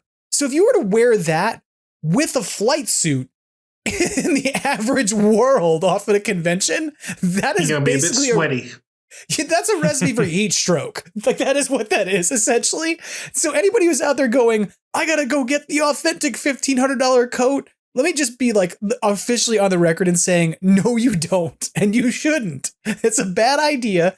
That being said, I do believe that Jason, you were going to report on this, that Magnolia Clothiers has already begun making a jacket. Well, let me also just add right here that I am in no way. I know you recommended people not to buy it. I'm in no position to tell people what to do and not to do with their money. I've got a room, and I mean I'm looking at Tony in the background there, his containment unit and everything. I don't think him and I are, and I'm looking at all backgrounds. Everybody has stuff in the background. Absolutely. I just feel like that. People can do whatever they want with their own money. I mean, I'm not going to talk smack about anyone if they get they buy one of these jackets. I mean, hey, you know what? If I was about to say if I walked into a store and I saw that exact jacket, I'd buy it. No, I wouldn't. But if you feel that you need this jacket, you get this jacket. I'm not going to judge you. With that said, though, as you just stated, Magnolia Clothers. Great company. They've done the what do they call them? The paranormal jumpsuits. Yeah, they're doing this jacket. The expected price point. They said they want to maybe do it around $300, and this is going to be a very close replica to that actual, what is it? The Sabretooth. It's called. That's the style of jacket. Yeah. However, it's going to have all the modifications that Sony Pictures they did to it. So it's going to look just like the one they use in Frozen Empire. Apparently, too. There's talk about them offering 2 different jackets. So there'll be one that will actually be like insulated. So if you want to wear it out in the cold, you can. And there'll be another one that'll be cosplay ready. So you can wear it and it's not going to be, crazy hot or anything like that. So if I had to choose one, which I mean, I'll probably, in all honesty, 15, actually I'm in Canada. So that one jacket's like $1,700 up here. I would never buy it, but Magnolia Clothers, their $300 one. Yeah, I'm all over that. Yeah. This is like hilarious to me, though, that we've made it all of 4 days between when a trailer came out and then Magnolia going, hey, we may make this. And what was the dumbest part about it to me was that I made a joke the day after the trailer coming out saying, watch, Magnolia Clothiers is totally going to make this jacket because it costs like $1,700 And then by the time we got to the weekend, it was like Magnolia was advertising, I got a prototype design for the jacket. It's just like, oh my God. So, that jacket's not the only thing we're seeing new, though. We talked about technology that's a little different. Let's talk about that for a couple minutes. What are your thoughts on some of the new tech reveals that we saw? I mean, there's nothing too heavy there of like brand new tech, but there's certainly some changes to pieces of equipment we've seen before. Some suggestions that maybe there's, I think that folks have suggested there might be like a wrist blaster or something, because in one of the shots you do see them squaring off with the doors of the firehouse, but one of the Ghostbusters is not wearing a proton pack, but appears to be holding out some other item to attack with. So what were your takeaways in terms of the technology we saw, or the changes to the tech that we saw from the trailer? I kind of hope that it seems like they're not so much like that they modify it specifically for this villain, kind of like a real Ghostbusters episode. Almost every real Ghostbusters episode, Egon's getting a screwdriver out and modifying the proton pack to do something specific for that ghost. And yeah, that's kind of like what it feels like to me. Like these are modified proton packs specifically for this new threat. And I think that's awesome. Yeah, that's interesting. I hadn't thought about that. They could be specific mods like that were designed to fight this villain potentially, right? That's an interesting thought, because there is like one point in the trailer where you see Trevor wearing what appears to be an unmodified proton pack, right? And I've heard it suggested that might be the gunner seat pack that he's got like on him, or it might be Egon's pack from Afterlife. That's one of those two because it's unmodified, but I'm not sure. I have to be fair in saying I didn't pay that close of attention to it, but the idea that maybe there is the old packs at the beginning of the movie or at one point in the movie, and then they start using these newer ones, or they start making modifications so they make them work to fight the big bad, would be interesting. I hadn't thought about that.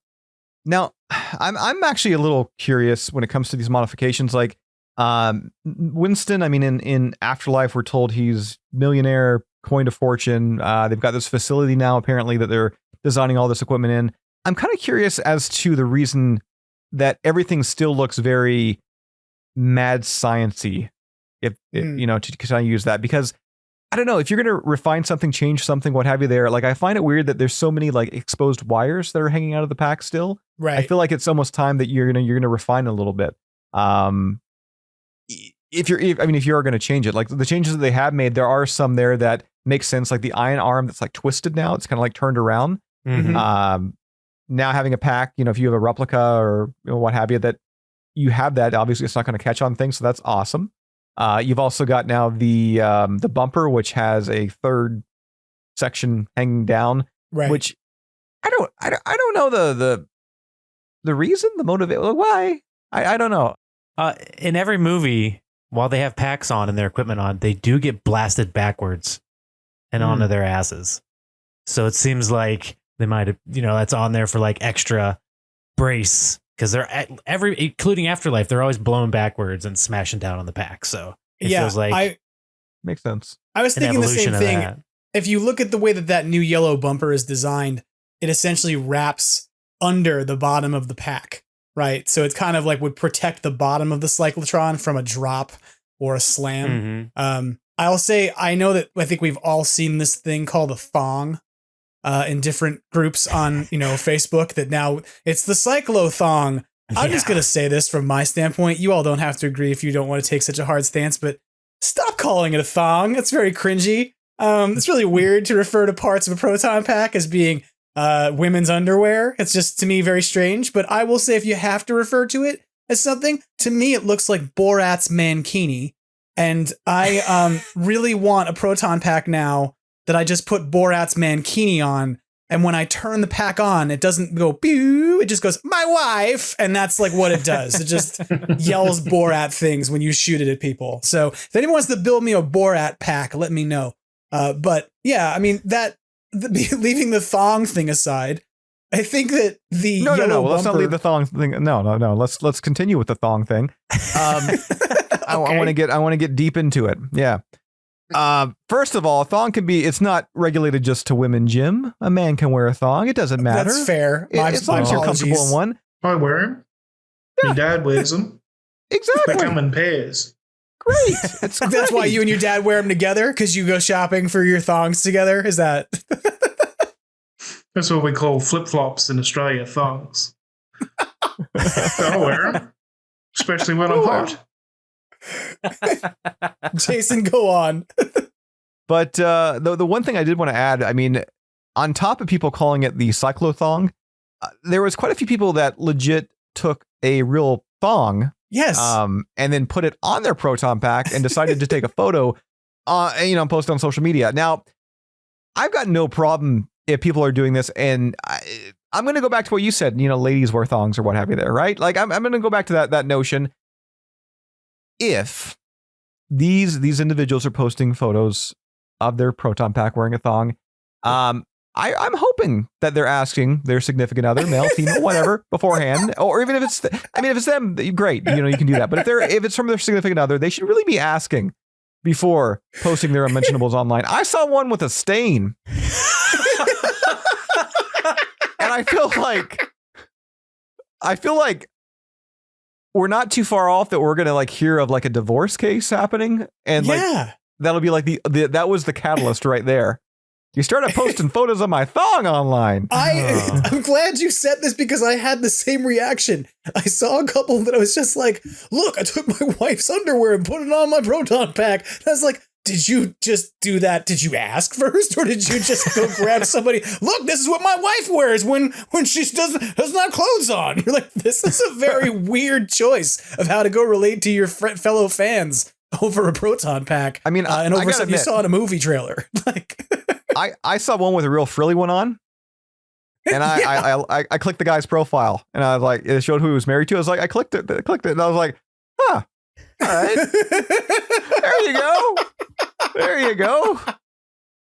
So yeah, I'm gonna continue with my advocacy that we're gonna call that, a bumper, because that's still what it is and not a thong. And the final thing I'll say on this is that I really don't want to start referring to sections of the proton pack as the taint of the proton pack, which is the other reason that I really don't need us to start using thong as the thing. Really, what's going on? I've got a thong on my proton pack, and that means that there's two big, cyclotronic ass cheeks, and underneath it is the taint of the pack. No, thank you. We're good. We'll stick with the Slimer booty. That's significant enough. I'm okay with that. But some people will think that I'm being a little too conservative, perhaps. I don't know. But the gooch right next to the end filter. Yeah. Well, I think that beyond the, even though we're not going to talk about thongs anymore, I do want to talk about some other stuff that potentially we might still have yet to see in the movie. One of the things I want to know, the trailer didn't tell us at all, is we don't know who Emily Allen Lind is at all.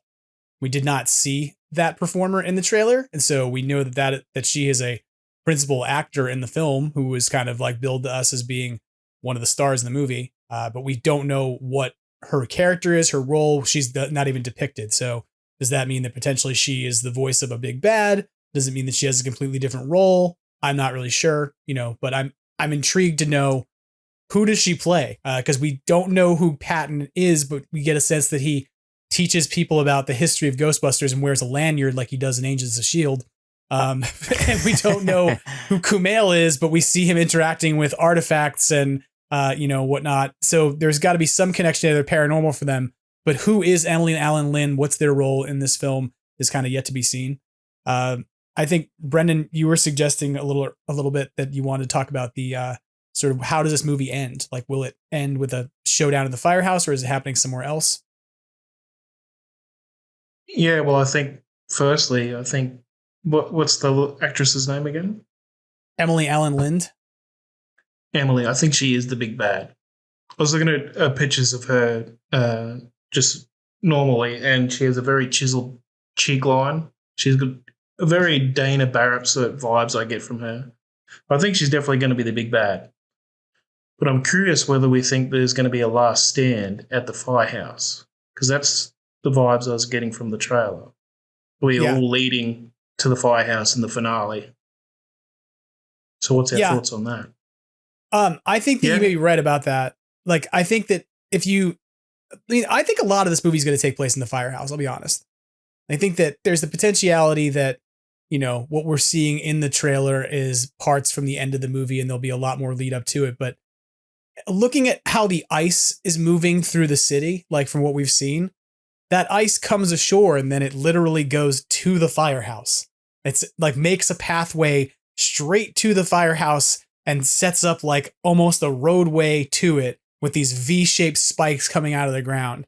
And so if there was a reason why you were going to make this movie called Firehouse at a production level, and the last one was called Rust City, where you got the sense that everything took place in this particular one location, I'm really wondering if like we're going to get some early exposition in this movie, and then a lot of it is going to take place at the firehouse with a final showdown at the end. But I kind of hope so.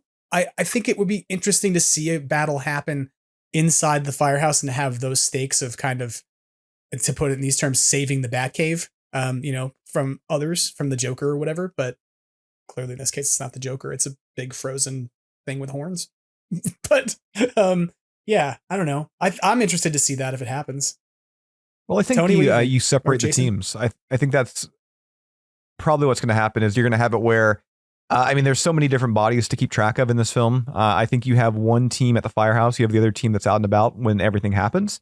And maybe that's what is, you know, Dan Aykroyd and, you know, some of the other characters there, you know, that's why they're at the library at that point. Maybe that's when it's first starting to happen. I don't know. It's a really weird thing because like, it looks like that the ice just kind of comes in and it just takes over everything. But like, where does it stop? You know, like, is it going right towards that one area? Is it one central, like, you know, shape that's going towards it? Does it take over? Like they're at the library. The library doesn't look iced over.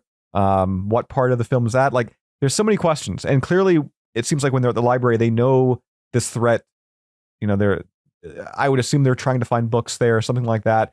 So yeah, there's a lot of unknown answers. And at the same time too, it wouldn't be too uncommon for visual effects either not to be finished or us to be shown something different in the trailer that's going to look totally different in the final film. Yep. And that's, I mean, we even saw that with Afterlife, where there were things that were in the trailer we never actually saw in the movie. There were effects that were entirely different in terms of coloration and all kinds of other stuff. So I think that is kind of funny. I saw people complaining, you know, these spikes don't look real enough, and complaining about how the ice all looks too uniform. And I want to be like, you don't even know if this is final effects. Like, you don't, for all you know, this is just, you know, placeholder effects for now, and you're gonna get something else later. But yeah, Tony, did you have something to add? As far as like a finale happening at the firehouse, I think that would make it feel even more real Ghostbustery, because so much of the cartoon actually took place, and there was a lot of things that happened at the firehouse. And if that's what happens, I'm game for that too. I think that's a really good point. It would be kind of more like a cartoon or more like a video game kind of thing if you had the conflict happening at home, you know, in a way. Well, I think we've covered a lot of things that we've seen in the trailer that we're hoping to see. And, you know, we've got this idea of potentially we're going to get a showdown at the end of the firehouse. Potentially we may lose our firehouse. I mean, we don't know anything. This is all still speculation coming from things. But I will ask you, as collectors and as purveyors of fine, you know, Ghostbusters inspired toys and things and media, what coming out of the trailer is something that you now know that you want for your collection, or that you hope that gets produced? Is there anything from the trailer that made you go, I hope we need that and we don't have it? I want a Patton Oswalt action figure.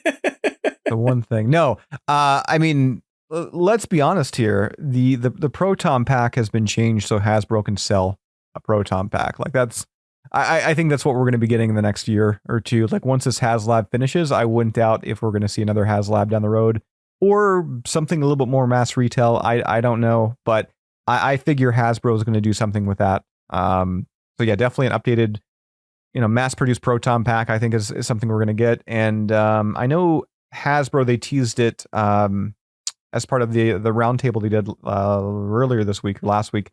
And I feel like, you know, they said that there is going to be Plasma Series figures coming. And it's so strange to me that we never got Paul Rudd. We're going to get Paul Rudd. We never got a Carrie Coon. We're going to get a Carrie Coon. So characters like that. And I'm assuming too, you know, if Kumail and James and all those guys, they suit up, if they look toyetic, we're going to get, you know, those guys as well. And And looking at this big baddie that's in the trailer, I would assume like that thing is ample for like a Build-A-Ghost. Yeah. You know, you got the torso, the leg portion, 2 arms, and the head. Even detachable horns too. It'd be perfect. Yeah. You could definitely make that the Build-A-Figure for the next next plasma series line. If you had another series of that, that would make sense. I've joked that it would be kind of funny to see it as a HasLab. Like you have to build the big bad because they have the shot in the trailer where the big bad is shoving some horns in its head, like just plugging them in like accessories. And I was like, well, that would be kind of funny if that was how they designed this figure, was you had to build it. So, but yeah, I think you may be right about, I don't know if they changed the proton packs to sell more proton packs. I think, that's a funny thing to consider. Well, okay, but, not to sell. Right. Well, okay, well, they know people are going to rebuy them. Sure. So that's one thing. And also, these new proton packs are more toyetic. Yeah. When it comes to like a 6-inch action figure, they're going to be more appealing to the eye. They're going to look better. They're going to look nice. I am kind of, I do have a feeling that like Spirit Halloween are like, cursing them. Like, gonna have to mold that bumper, that cyclothong separately now. It can't be all the same piece. Damn. But I think definitely we're gonna get some new proton pack stuff and action figure obviously. But I'm really curious too about the things that we didn't really see. Again, they kind of like the wrist attachment that looks like it looks like maybe Finn Wolfhard, I don't know, that the one character had. That if it is a wrist attachment, that ties it back to like the original 84 Ghostbusters, where before they had proton packs, they had like those little, zapper wrist guns. So yeah, I'm just excited to see what they kind of crank out when it comes to some of that stuff. But I think we're definitely going to be getting another proton pack.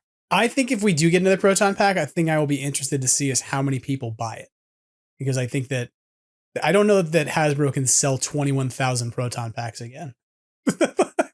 I think it would probably rely on the sales of the film, just how well it does. If this is a huge blockbuster like they're hoping it is, right? You're going to have a whole new audience that had no idea about the first HasLab. Yeah. And I see it in my YouTube videos when I upload something, and there's so many people that are like, hey, they should bring them back, or I had no idea. Right. A lot of people just didn't know idea. Know at the time. True. And you may be right about that, especially if you bring in a new group of fans who are not, who weren't there before when we were doing the last one. That might make some sense, but I'm interested to see if they do it. I think they totally can do it. I don't think it's that big of a challenge or change in terms of what they have to really swap out. And even the way the pack is designed now, the bumper comes off. So if they use the same base shell, they could really easily change out the bumper and just have you, screwing on a different one as opposed to the one that exists. So we'll see. Maybe they could also do like a HasLab accessory pack for your existing proton pack, so that way you could just change it yourself. And when they don't do that, I imagine that some group of prop builders and makers and folks in the community will go ahead and do it. But Tony, anything that you kind of came from the coming out of the trailer that you hope to see, either retail or collectibles and stuff that you want to get your hands on? Kind of more like along the lines of what Jason was saying. I'd like to see a continuation of the Plasma series, because we never got the Carrie Coon and the Paul Rudd, and it'd be nice to see some really cool ghosts in that scale and in that line potentially, or that would be really nice. And the main villain, even just from the silhouette and the glowing eyes and the horns, is looking very toyetic, and I think that they can do some really cool things with translucent plastics and the ice feel and all that. But yeah, I would like to see a continuation of the Plasma series and get some more, hopefully not just people in khaki suits, maybe actually different clothes and probably orange jackets, I would assume. But yeah, more Plasma series. And as far as collectibles go, I'd like to see something new, something fresh, something we haven't seen before, not just the same logo and the Marshmallow Man and Slimer. Hopefully something comes out of this film that is another iconic character, so that when we do get more merchandise, it's more of a variety and not just the same old. So with the direction it looks like they're going, hopefully we do get something like that. Yeah, I think you're right. I think it would be good for us to get more of a new Ghostbusters, more like I want Paul Rudd figures. I want, like a Gary Gruberson figure would be great. So, Brendan, what do you think you're hoping to see potentially at retail, as somebody who designs toys and does a lot of art, like, is there anything that grabs your attention and you immediately go, we need that? Well, I'm a creature guy, so I'm always about the ghosts. I don't feel we had enough ghosts in the last run of the Plasma series. We're definitely missing a muncher there. And maybe a green spud might turn up in the next one, so that'd be nice to get one of him. And ultimately, I think a playset of the Firehouse would be amazing. Yeah. So that's what I've got my hopes set on. So fingers crossed we get one of those. You actually just kind of hit on something that I'm hoping to see. Like, I've been joking for a while that I would love to see what I kept calling Firehouse Origins. Like, Masters of the Universe has done the Origins line where they've essentially retooled the old school figures and made them with newer technology, so that way they have interchangeable parts and stuff. And then they redid Castle Grayskull and they added new technology to it so that way it can do more things than it used to do. And I would love to see like the Kenner Firehouse that we had when we were kids, but sort of redone, like to have more interactive features, to have the ability, and potentially if you're going to do like one based off this movie, it would be cool to have a playset that had like ice that you could take in and out of the firehouse, that you could make it look pre or post attack. And I don't think we'll get that, I'll be honest. I think it's a pretty big ask to get that kind of a interactive playset, but I mean, one can dream. And for me, if it happened, I want to see that Fright Features line. Like, as much as we're talking about the Plasma series line, my favorite line from the last movie was not the Plasma series line. It was that little Fright Features line that came where they did each of the Ghostbusters and a little companion ghost that went with them that felt almost like the Kenner figures when we were kids. So I don't think we'll get a Plasma series Firehouse, but I would be totally stoked if we got another line of Fright Features. And then part of that was, here's a Firehouse that's just like the one you had as a kid, but better. Like that would make a lot of sense to me. And I think that if this is the last movie, like we don't know that for sure, but if the Firehouse gets destroyed in this movie, there's not really going to be a lot of reason to keep doing Firehouse-based merchandise. Here's some random speculation just to throw out there. I've been thinking about why would you destroy the Firehouse? And it's kind of like the same reason why potentially you don't have a 112 Ecto-1.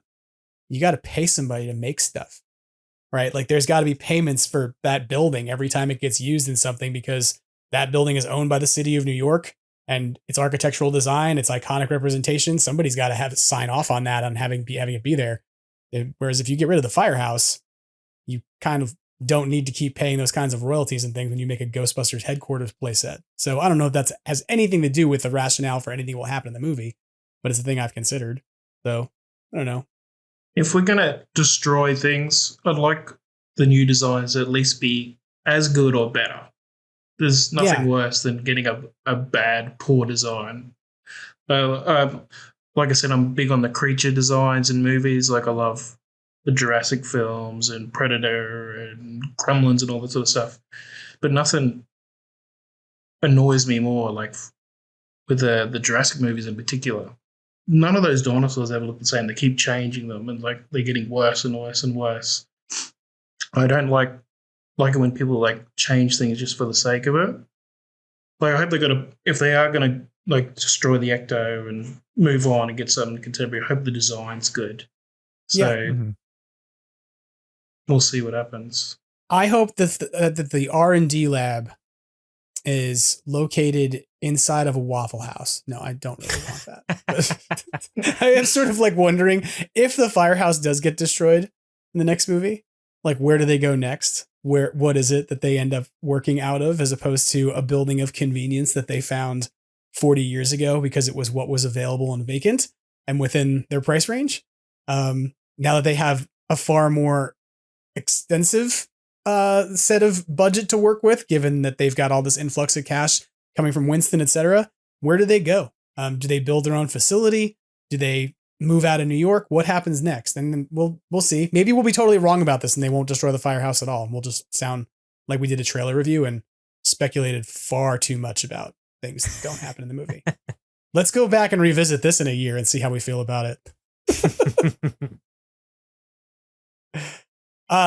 Well, I do want to talk about one final thing here while I have you, because Tony and Brendan, I would be remiss if I didn't ask you about what you have going on toy wise and coming down the pipeline. I know that right now you've got your colossal figures you're working on, correct? Yes, our colossal creepers, big boys. Tell me a bit about colossal creepers. I just kind of did it for fun, I just wanted to see what one would just take one of our Crypt Creeper designs and do it at a bigger scale, more kind of like inspired by like the look of some Safubi and some of the Godzilla toys and stuff, the larger kaiju creatures, but in like translucent plastics and that kind of stuff. And so I just attempted to make one and showed Brendan. He's like, we got to sell those now. People are gonna love it. It's all his idea, but no, it's our scary Scaleri characters, but just at a much larger scale. They were over 7 inches tall, and they're big boys. They're pretty heavy. I don't know if you can use them as bookends. I've seen a lot of people saying that. I don't know if they're quite that heavy, but they're definitely that big. Yeah, they're a good size. I definitely made that suggestion that I was going to buy them for that reason. I was like, I want to use this to hold up books in my house. This is great. You wanted to know if they were hollow and you could put your Crystal Head vodka in it. I did. I may have asked this question. I may have asked you if you can produce me sourdough containers. Was another thing. I was like, can you make these out of food grade plastic so I can put my Scaleri Brothers sourdough starter inside of my Scaleri Brothers figures and then make that a very difficult way to work in my kitchen? Because that would be easy to clean. But yeah, I recognize that they're not hollow. I appreciate that they're not going to be hollow, but yeah. I like a toy that you can like cave someone's head in. I like that. You know, you can just pick it up and just. Yeah, I would be careful. You don't like someone? The spikes on the top they're kind of sharp, so I'd be warned. Yeah. Be a little careful with them. Tried him for murder, gave him the Scaleri just right across his head. So those are available now over on phantasmtoys.com for pre-order, correct? Correct. Yep. For a limited time only. I don't know if it's something. I think we'd like to. We discussed bringing back some of our previous released Crypt Creepers that a lot of people are still finding us and are new and missed out on some releases. And we thought a really fun way to do that would be to introduce a previous released creeper, make them available along with some limited edition, much larger ones with it to have some fun with them. And yeah, they're a lot of fun. That's awesome. Brendan, anything that you want to tell us about that you've been in the back of your brain that you're sculpting or that you want to tease that's coming up? It's all top secret. Can't tell you, Jim. Okay. There's lots going on. There's lots of things we've got like sculpted like 12 months ago that hasn't seen the light of day yet. But yeah, there's only when I'm not here. Just Tony by himself producing all this stuff. So we just got to chip away at it and release it. And like the Scaleris themselves, they're going to be a limited run. So they're that large. And there's another big floating head in the back of Tony's background that we've got coming around the corner. So we're excited about that one.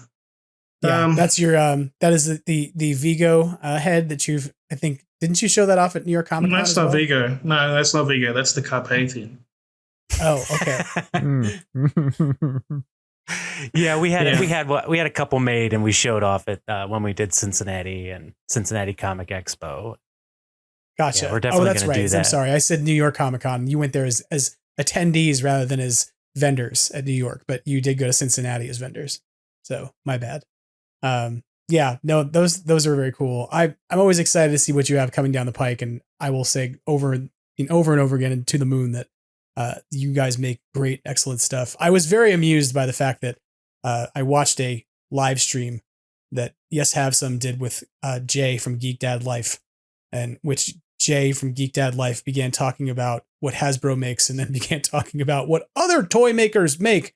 They might be in the chat room right now. And I looked over and I was like, oh, you guys are in the chat room right now. It's like, okay, that makes a lot of sense. So it's not just me who likes you. There's a lot of people who like the work you do. But I'm interested and eager to see what you have coming down the pike and sort of what the new movie is going to give us all in terms of characters. You know, I think like Spirits Unleashed has given us some characters and some different ghosts and things that people can work with in terms of creating content or creating figures and etc. And so, you know, what will the next movie give us?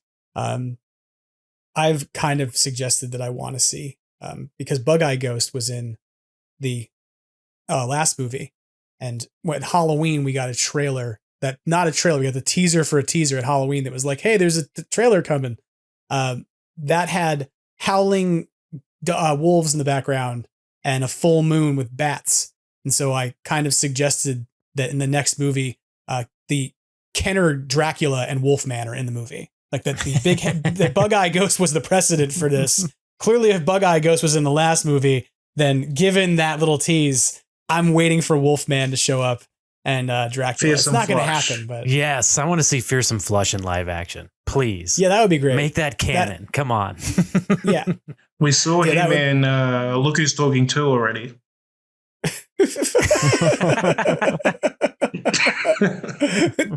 Wow, that's a movie I haven't thought about in a while. Yeah, I haven't thought about that movie in a really long time. Give me your pee-pee. You're not wrong. There is a talking toilet in that movie. You're correct. So, yeah, maybe that's a crossover we need now. The Look Who's Talking Ghostbusters universe. That would be weird. Hey, that would give me an Abe Vigoda action figure. Just what everyone needs. An Abe Vigoda action figure. Who didn't need that before? But I will say though, your slime ball animated that I'm seeing, that I've been seeing for the past several months. If and when that sees the light of day, I figure that may be one of your biggest hits. Like that thing looks amazing. The sculpt looks fantastic. I was blown away when you guys were at the con and you were posting images of the actual food, because I thought it was just like, I don't know what I thought. I thought more like the old Kinner style food kind of thing, you know, like just flat, but like everything is sculpted there. It looks amazing. And then you top it up with like that retro Kinner-ish style packaging, which by the way, I love the Moogly with these Stay Cool Marshmallow Man, I guess I'll call him, on the cover there. Yeah, Stay Cool, baby. Good. Yeah. That's great. Oh, well, thanks, Jason. Yeah, there's, in regards to like slime balls, find a lot of the people producing the ghosts aren't really paying attention to the details. Mm-hmm. And I really wanted to go in and sort of give us something that actually represented the cartoon version as well as the movie version that we've already produced. Yeah. And then you're, you've got people like Steve Johnson suggesting that you have the best version of the character that he created. So, you're doing good work. Couldn't get a better compliment than that. Yeah. No. So I hope that we continue to see great stuff. And I love your Scolari Brothers figures, your Scary Scolaris. They're great little figures. And so the giant sized ones, I think if you're out there and you want to add something cool to your collection, you got to check them out. But the work you both do is outstanding. And I'm excited to sort of see you continuing to produce stuff, and your colossal figures are out there for folks to grab. Anything else that you all want to add, like just before we wrap this up, in terms of stuff about the trailer, stuff about the movie, about the Ghostbusters community going forward as we approach this new movie? Anything else that you want to talk about, or anything else you want to potentially plug, etc.? I think this is the most positivity that I've felt in the fandom since I can really remember. So I'm really excited for this new film. And I think potentially, with the Afterlife, there was all the buildup of the decades gap between films. So that was the big drive to see that one. But this one, I think I'm more excited to see, like, just as a movie in general. So yeah, we're in the golden age of Ghostbuster fandom right now, I think. Yeah, I think you're kind of right about that. And to be real, like, we're at the beginning of that, because we still have comic books coming, animated stuff coming. The writer's strike and whatnot really, the actor's strike really kind of put a freeze on a lot of what was teased to us over a year ago as what was on the horizon. And so as much as we're all excited about this new movie coming out, I think you're right that there's kind of an era of content that was somewhat disrupted. If you can think about it, that it was all supposed to potentially work together between a video game, a movie, the other stuff that was all kind of being planned together. And then some of it got done and some of it got disrupted, and all kinds of things have gone on. So I think it will be really interesting to see what else is coming in the rest of this sort of new era of Ghostbusters. I'm excited about it. Gonna get some frozen food tie-ins. We better. Yeah, I agree. If we don't get at least an ice cream tie-in, some sort of like Italian ice potentially, that would be good. I don't think you can do snow cones. I don't think the new Ghost is really big on snow. I think the new Ghost is big on ice, but we'll see. Well, I want to thank all three of you for coming out for the panel to talk about the trailer and to talk about what's coming up with Ghostbusters. And I'm sure that we'll get to talk again soon again about, this movie, about everything Ghostbusters, because you're three phenomenal people who I enjoy talking to all the time. And when I'm not talking to you on a podcast, I'm usually direct messaging you to be like, let's talk about random things anyway, because it's Tuesday. So yeah, but I really do value all three of you and appreciate your insights and your thoughts on things. For folks out there listening, you can go, of course, and find Fantazm Toys at Fantazm Toys, Fantazm Toys on Instagram. You can find them on Facebook. You can go to their website, phantasmtoys.com. Of course, Jason, we want to thank you for coming on the show. And of course, you contribute amazing things from Ghostbusters News, which if people don't know where to find that, they're crazy. Go to ghostbustersnews.com. Well, I want to take this opportunity and thank both you, Jim, and Jason, for not just supporting us and helping spread the word on the things that we're creating and doing over here, but just in spreading the news and keeping everybody up to date. And I between becoming kind of friends with both of you and seeing all the hard work you put into what you do, thanks for everything you guys do too. Yes, thank you. Well, I thank you, Jim, for having me yet again, even though, I continuously I'm a lackluster guest. And to Phantasm Toys, Phantasm Toys, I would like to thank you for fueling my toy addiction, continuing that, and likely leading to my divorce at one point, because you'll be like, my wife's like, what, more toys? I'm like, yep, more toys. Phantasm, yeah, we're gonna need another D-top. Yeah. Unfortunately, that's not the first time we've heard that. Yeah. So. Hey, you are not a lackluster guest at all. You are a phenomenal guest, and I always appreciate that you're here. And I have said this over and over again, that what Extraplasm is ultimately about and would be nothing without is the voice of a smart, intellectual people within the fandom who have things to say and things to share, and who also can make jokes about Slimer's butt. So thank you for being that, all three of you. And, make sure that you don't do anything wrong with anybody's thong after this podcast, okay? But thank you for real, all three of you, for coming on the podcast and for being great supporters of the podcast, and for being great friends. And hope to talk to each of you again soon. Thanks a lot. Thanks for having us. Adios. Take care, everybody. That about wraps things up for Extraplasm this week. I want to say thank you once again to Jason, to Tony, and to Brendan for coming out and essentially being an awesome panel of people who responded to questions thrown at them on the fly about what was going on with the trailer and what they think about it.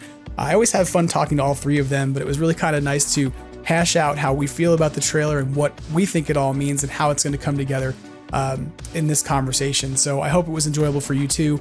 And every week, of course, I thank Brendan for contributing to the podcast by providing its logo and its branding and identity. And so, Brendan, thank you, of course, for that as well. I also want to say thank you to Vaporwave artist MAGNAVOX, whose version of Ghostbusters serves as our theme song each week. And of course, I need to thank you for listening, for being patient when I wasn't here last week. And for those of you who reached out and made me feel like I was almost kind of semi-important by going, where are you, dude? That was kind. It was nice. Also, I'm sorry if I let you down. And I hope I didn't. I hope this week kind of makes up for it and you got a good conversation out of it. If you have stuff you want to share with the podcast, if you are finding things you want to comment on in terms of the trailer or anything else that's going on, you can, of course, reach me at extraplasmpodcast@gmail.com or via social media on Instagram or X at Extraplasm. And additionally, you can, of course, find the podcast on Facebook as Extraplasm Podcast, as well as on YouTube. I want to encourage you to have a great rest of your week, to enjoy watching the trailer over and over and over and over and over again, because we're all going to and keep talking about it.